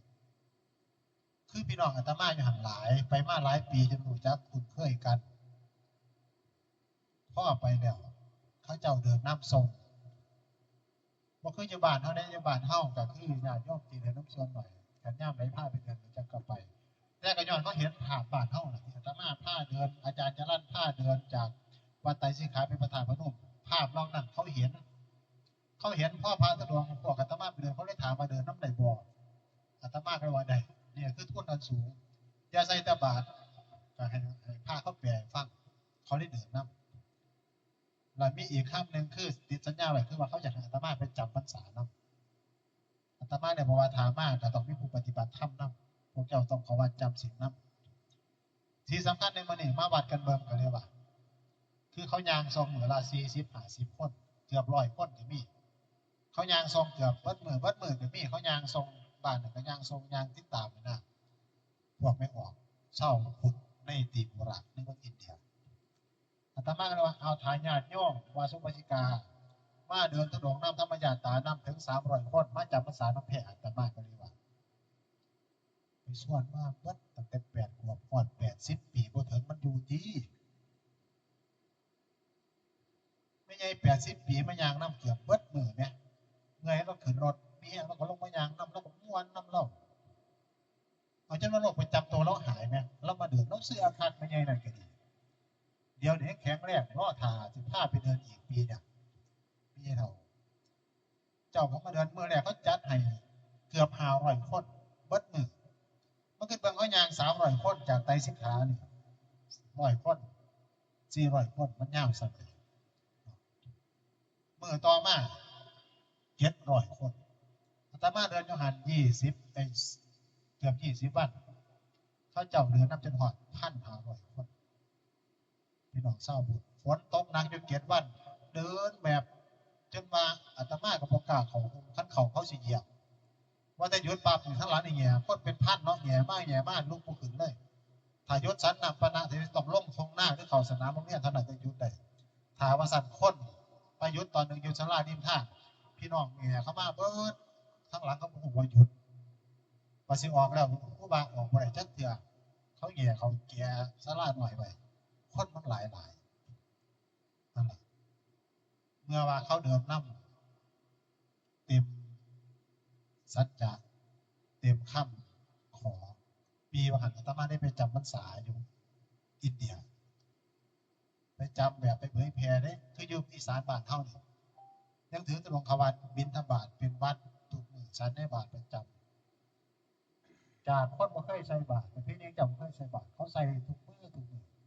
จัดออกเป็น2 กลุ่มนั่งรถไปกับมีกลุ่มไก่พวกกลุ่มเศร้าพุทธ6 กลุ่มวันเสาร์ถึงวันศุกร์บิณฑบาตแต่ละกลุ่ม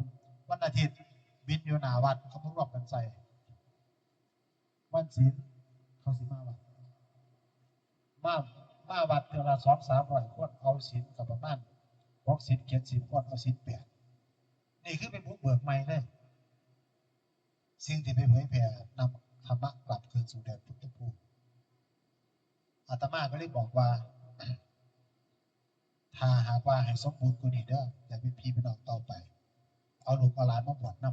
ำซึ่งเขารับปากอยู่แล้วว่าถ้าพันเตมาจำพรรษานำเขาเสียลูกเอาหลานมาบวชนำอยากได้หาก็เสียหายเขารับรองเขาหาได้แต่ว่าไปในพรรษาไปจอดพรรษาก็เลยบ่มีผู้บวชแ แต่มาบิณฑบาตน้ำหลายสันตุรีมาเป็น10มาอยู่น้ำถ้าไปบิณฑบาตอาตมาได้บอกว่า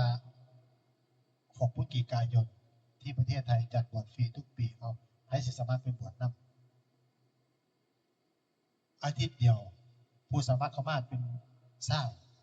ซึ่งเมืองไทยเขามันหายากครับหาหนักมันหายากไปหันจนเขาเอ่ยว่าตั้งแต่เริ่มเดือนน้ำก็เอ่ยว่ามหัศจรรย์แห่งศรัทธาพ่อลูกหลานเขามาสมัครปั๊บมันหลายทั้งเนี่ยทั้งพาอาตมาแล้วเอาไปไทยบ่ได้หนึ่งเขาขอพาสปอร์ตยากมันมีสายยากในพาสปอร์ตกว่าเขาสิขอได้ก็ใช้เวลา2คนกับบ่มีเงินกับมีจังสิหาทาตัวเป็นใส่อาตมาก็เลยว่าสั่นบวชอยู่เมืองเฮานี่ล่ะบวชอยู่นี่เลยเป็นบารมีอยู่นี่เลยเดี๋ยวหลวงพ่อเดี๋ยวพันเตสุพิสิกรรมมาบวชเขาถามว่ารับเพิ่มอีกบ่อาตมาก็เอาตามอายุของอาตมาก่อนเลยปีนี้37พรรษาบวกอายุเข้าไปเป็น57เอาเลยทำอายุบังคับเบิ่งว่าสั่นว่าพูดถึง1 เดือนเขาก็มาบอกมารายงานว่าตอนนี้น่ะเกิน60แล้วยังรับบวชเขาว่าอาตมาให้ยืนยันว่าหาความบวชง่ายกว่าหาหน้ารับว่าสั่นว่าเอามาเลยรับบ่อั้นว่าสั่นว่าไปอาม่าประธานมาคิดเบิ่งมันคันสิไปบวชหลายเขาสิดูแลเขาถึงบ่เอาจริมาไปจังได๋ปฏิบัติจังได๋แล้วกองบวชเขาสิเอาไปท่านบ่ที่ทั้งวัดมหาอยู่ประเทศไทยเบิดบาทผ่านไตคันเฮาถือไปเป็นส่วนใหญ่ก็เอาขึ้นเครื่องกระยานเขาว่าสินค้ามีภาษีอีกต้องส่งลงเรือเท่านั้นไตรจีวรเป็นร้อยเขาสิเอาไปพร้อมกันบ่ได้เด้ต่อมอตรวจพ่อว่าเฮาเอาไปขายหนีภาษีกักเฮาอีกสิหน้าคันเฮาจะเอาไปได้หลายพ่อเอาไปมากหน้าไปขึ้นอาตมาไปให้ยศไปอยู่ที่108หน้าเขาจะรวบรวมกันได้จนใน108พี่น้องหน้าสาธุกับพี่น้องอินเดียเนี่ยให้สาธุญาตินอนหลับนิจาฟังเสียงยังอยู่ดีบ่สนะก็เลยหลังจากขอซุ่มน้องพระโพกแล้วอาตมาก็สิบินไปสิเดือนทุดงอยู่ในไทยเฮาก่อนแล้วก็สิกลับไปบวชเอาลูกหลานเจ้าอินเดียถือว่าจุดเริ่มต้นเริ่มแรกได้108แต่ว่าตอนนี้เขาสามารถว่าเกินก็มีถอนก็มีผู้บ่สบายอยากบ่ได้บวชท่านก็คือนี่คือสิ่งที่ได้เผยแผ่มาตั้งแต่เปิดตะพูในปีนี้ก็เลยเอาบุญมาฝากพี่ฝากน้องพ่อแม่ลูกหลานญาติโยมในมื้อนี้เฮาพากันมาลงทุนเอาร่างกายชีวิตเฮานี่ล่ะมาลงทุนที่มันสูงกว่าทานนี่ก็คือเฮาให้กิเลสเป็นทานเลยเด้ถ้าเฮาบ่สละความเฮาบ่สละโลกเฮามาบวชบ่ได้มาจังซี่บ่ได้ฉันในมื้อนี้ถือว่าเฮามาเอาบุญเอากุศลมาบำเพ็ญบารมีขออนุโมทนากับครูบาอาจารย์ขออนุโมทนากับพี่น้องพ่อแม่ญาติโยมเลยจะทำสู่สุขคนอาตมามีโอกาสได้มาร่วมให้ธรรมะเป็นทานใส่เวลามากชั่วโมงครึ่งท่านเทศชั่วโมงเดียวก็ญาติเพิ่นว่าเฮ็ดส่งขี้ขาดสิเรียกใช้ดูญาติเพิ่นว่าบ่รู้จักเวลาเขาสิเอาซ้ำนี่คิดว่าพอดีเนาะคือสิพอดีทำวัดก็บ่ได้ปล่อยเที่ยงต่อเลยสิมีหลายคนอยู่บ่จักอยู่นี่ปิดหน้าปิดหลังโอ๊ยแตกปวดเหี่ยวแต่เป็นลมบ่จักเอาขอบุญรักษาธรรมคุ้มครองมีเงินเป็นกอบมีทองเป็นหาปราบที่สู้บุญแดนสวดมวลยาเฒ่าเสายาเปลี่ยนใจดีผู้อื่นใจงามประจำมื้อนี้ใจดีใจเบียดแล้วแผ่วมาพาดทั้งสู่ประกันบ่ชีพาปฏิบัติธรรมกันในมื้อนี้จงเป็นว่าปัจจัยประกันอยู่มีความสุขมีความเจริญมีผลผลมาสู่กระแสของโลกุตตรธรรมนำกันทุกขันทุกคนทุกญาติทุกโยมนั้นเถิดสาธุสาธุอนุโมทามิเอาอุบาสกอุบาสิกาทำความเคารพองค์แสดงว่าธรรมเทศนาพร้อมเพรียงกรา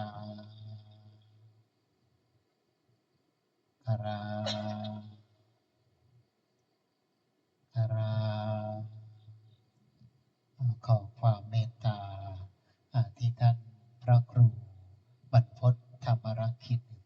สุพิษประกิตธรรมโมเจ้าอาวาสวัดถ้ำผาใหญ่อำเภอวังสะพุงจังหวัดเลยที่ได้ให้เมตตาได้ก็อัดข้อธรรมให้กำลังใจให้แนวทางในการประพฤติปฏิบัติ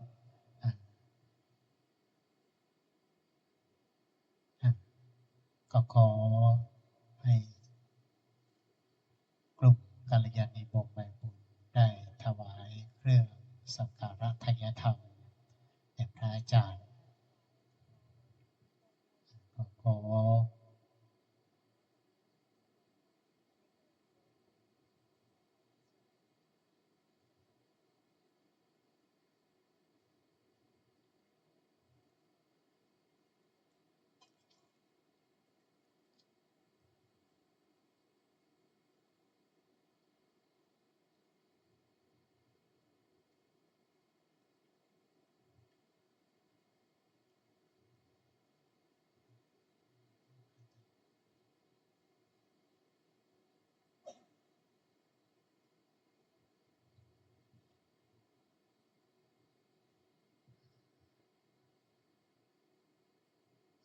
ถวายกับพระมาถวายเนื้อสิเดชพร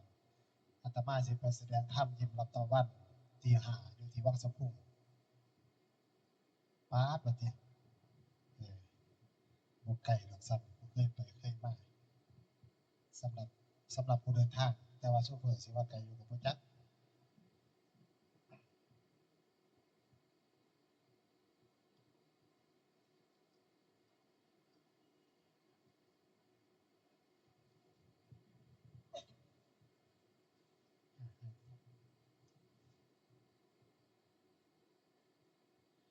บุญไม่ไหนเป็นนายเขาเพิ่มขั้นบุญบ่ให้เขาใส่ตั้งแต่เข้าเป็นว่าอันนี้หลวงพ่อสมภพนี่เป็นว่าบอกน้ำเพิ่นบุญไม่ได้เป็นนายเขาเพิ่มขั้นบุญบ่ให้เขาใส่ตั้งแต่เข้าบุญไม่ไหนแนวดีบอกเขาใส่ขั้นบุญบ่ให้ของที่หายแดนห้วงที่อาตมาน่ะโลกภัยมากบนนี้ง่ายแต่ก็ดีใจอาตมามักเอาอาจารย์ใหญ่ไปเป็นกำลังใจเด้บางเทื่อบางที่ญาติโยมหมู่เฮาซ้ำเจ็บแข้งปวดขาไข้ซ้ำหนึ่งซ้ำใดเด้อสิว่าแต่บุญบ่ซอยบ่หลวงพ่อเฮาเป็นแห่งบารมีหลายตุ่มบ้านตุ่มเมืองจนก็ยังป่วยมาโดนแล้วมันคนละส่วนกัน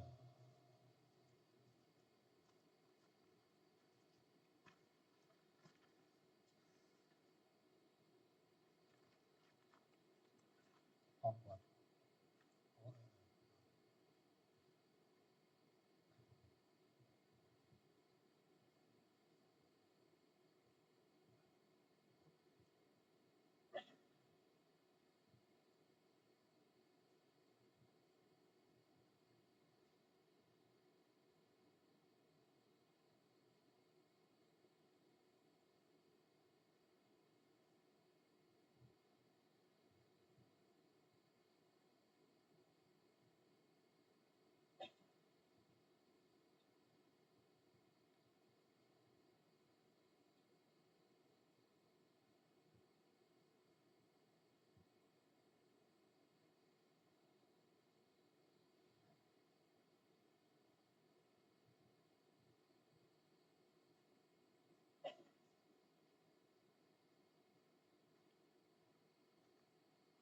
เฮามั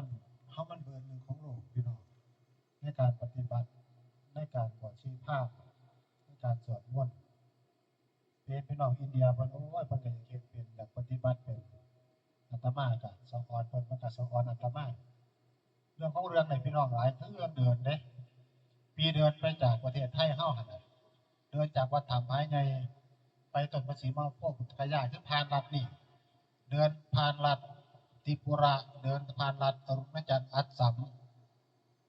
ตอนนี้เขาได้ยินข่าวว่าพระให้เดินผ่านมาพี่น้องศรัทธายังพากันตื่นยังพากันมวนยังพากันมาต้อนรับเอาบุญน้ำหลายๆจนเข้าสร้างอนุสาวรีย์ไว้ให้นั่นแหละหลังจากนั้นต่อมาเขาว่าจะพากันไปเขาจะไม่ได้ไปเดินไปย่างน้ำมีศรัทธาถือเป็นการฟื้นฟูพุทธศาสนาอาตมาหนึ่งย่านอย่างหนึ่งคำโบราณนะคนบอกว่ามันอึดมันอยากมันบ่อึดมันบ่อยากอยู่พูดไม่นานก็จะวิ่งได้80 ปีแล้วว่าแล้วเขาก็พ่อเขาก็ได้ใส่บาตรแล้วเขาก็ได้เห็นพระทุดงค์แนวนี้แล้วว่า 80เด้เราก็เลยย่างนำเราก็ได้มานำไปนั่นมันอึดมันอยากงัวเฮาประทานนี่มันบ่อึดพระทุดงค์นี่เป็นส่วนๆกันอยู่พุ่นกำลังมาจากการบุรีเพิ่นก็500กว่ารูปกำลังมาจากเชียงใหม่เพิ่นก็100กว่ารูปเมื่อก็ย่างเห็นย่างลัดไปนี่ก็10กว่ารูปแต่ละมื้อแต่ละเว้นยังมาเช้าก็บิณฑบาตเป็นส่วนๆกันอยู่ประเทศไทยเฮานี่บ่อึดพระแต่ว่ากำลังเข้าข่ายว่ามันบ่อยากก็คือบางคนนั่นน่ะคือผู้บุญบ่หลายก็เลยบ่อยากทำบุญจังซั่นเฮาระวังมันสิเกิดความประมาทมันจะอยู่กันจนเคยชิน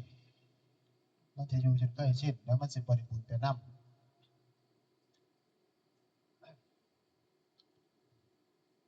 เอาเดี๋ยวอาตมาก็ขอจักหน่อยเด้อไปเด้ออาตมาก็สิได้ให้พรให้พรเป็นให้พรเนี่ยพี่น้องทุกสิ่งทุกอย่างที่มันเป็นอานิสงส์ที่มันเป็นก็คือผู้ใหญ่เราว่าหั่นล่ะผู้ใหญ่เราบวชใจเอาดีกว่าเราว่าถ้าว่าซั่นก็เวลาไปเบิกเงินก็ลองถอนในใจเบิ่งก็สิให้เจ้าบ่ว่าธนาคารเฮาให้เบิกเงินแหน่เด้อว่าซั่นว่าในใจมันบ่ได้เด้อเนาะเว้าง่ายคนเฮานี่ก็ดีเฮ็ดบ่ได้แล้วเทื่อก็เว้าหาทางออกแก้ตัวเจ้าของถ้าน่าเห็นใจเฮาบ่ธรรมดานี่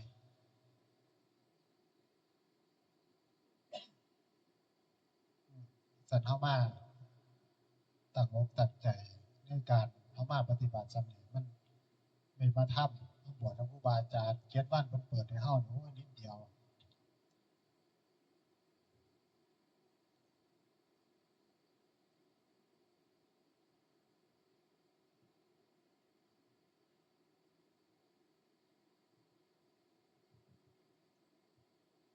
ก็กำลังออกว่าสิเว้าเรื่องให้พรแม่พาลูกขนาดว่าพาลูกไปทำบุญวันเกิดเด้พาลูกไปทำบุญวันเกิดพ่อถวายสิ่งของเรียบร้อยถ่ายรูปที่ข้างนอกมาแม่นั่งมารับพรมารับพรไว้เขามารับพรเพิ่นลูกสาวเพิ่นแต่มายังจำติดหูอยู่รับพรให้รับไปคือเก่าดอกให้รับไปด้วยดอกเพิ่นว่าให้รับเพิ่นงามเพิ่นดอกแล้วว่ารับโลดว่าซั่นว่าปานนั้นเจ้าก็ยังคุมลูกเจ้ามาอยู่เนาะว่าเอออยากเฮารับพรแต่ดาบ่เซายังเครียดเนาะตั้งแต่แม่ออกกันมาจมให้ผัวถึงวันปีชี้สาจมมาแต่มื้อแต่งงานนั่นน่ะเพิ่นว่าแต่งงานเพิ่นว่าผู้เฒ่าบังคับไปซื้อหน่อยเพราะว่ากูอยู่กับพ่อมึงนี่ย้อนผู้เฒ่าย้อนกูกตัญญูซื่อๆเด้เพราะว่าผู้บ่าวผู้ดีรอกูพ่อมึง10เท่าเว้าใส่เราอยู่บ่เซาจักเทื่อหายแล้วบ่เซาจักเทื่อบัดมื้อนึงเราไปงานดีๆมาแล้วของกลางซะเราก็ปั่นเราใส่เอาแหมกูเว้าซ้ำนี่มึงก็ตีกูมึงบ่ได้เอาซ้ำนี่เว้าว่าแต่มื้อแต่งกันพุ่นเราอะเห็นบ่กูอดมานี่4ปีแล้วเราอะเห็นว่าซั่นเฮาสวดมนต์บ่เซานี่เดี๋ยวเพิ่นก็ว่าอดไม่โดนเอามันไปจังเอามันไปสวรรค์ซะผู้เฒ่าซุ่มนี่เพิ่นก็ว่าดอกยามใดก็อาหังสุกิโตโหมีของเจ้าจึงเป็นผู้ถึงสุขนึกว่าไก่เฮาสูงดอกเขาจมอยู่บ่เซาแต่ไม่ออกแล้วจมให้ผัวอยู่บ่เซาเนาะถือกำปั้นเนาะมันจมธรรมดาเด้พวกผู้มักจมผู้มักหายขนาดว่ามันเป็นลูกไผ่ไม่ได้หยิบเป็นลูกไผ่ไม่ได้หยิบจมให้สามีตีตกเงื่อนยกแย่งออกบ่ได้ที่เขามือมาหายอยู่เด้เพิ่นว่าเฮ็ดเอามือหยิบใส่เขานะหมายความว่าลูกอีหยิบนะธรรมดาเด้พ่นเนาะเขาใส่จนจุกยังบ่ยอมไปเลยบอกคนมักหายมักเอามือมาใส่สาวเนี่ยเพิ่นว่าปานนั้นผัวก็เบิ่งออกได้ถือเพื่อนต่างๆอยู่เรื่อยใจเพิ่นยังบ่ยอมอยู่เนาะเพิ่นว่าอย่าว่าเขาใส่ภาษาใบด่าเพิ่นเอาฟังออกอยู่เฮ็ดแนวคือลูกอียิปต์นะเอาตั้งใจรับพรยะถาวริวหาปุราปริปุเรนติสาคารังเอวเมวะอิโตทินังเปตานังอุปกัปปติอิชิตังปฏิตังตุมหังคิปะเมวะสมิจจตุสัพเพปุเรนตุสังกัปปาจันโทปนรสโสยถามณีโชติระโสยถาสัพพิติโยวิจันตุสัพพะโรโควินาศตุมาเตตรายโยสุขีทีโกโยโกภวะ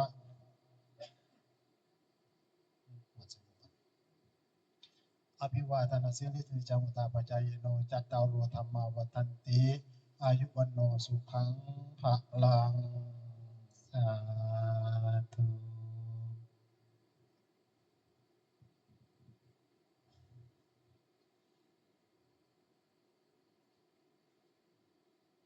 อุบาสกอุบาสิกากราบองค์แสดงธรรมอีกครั้งหนึ่งพร้อม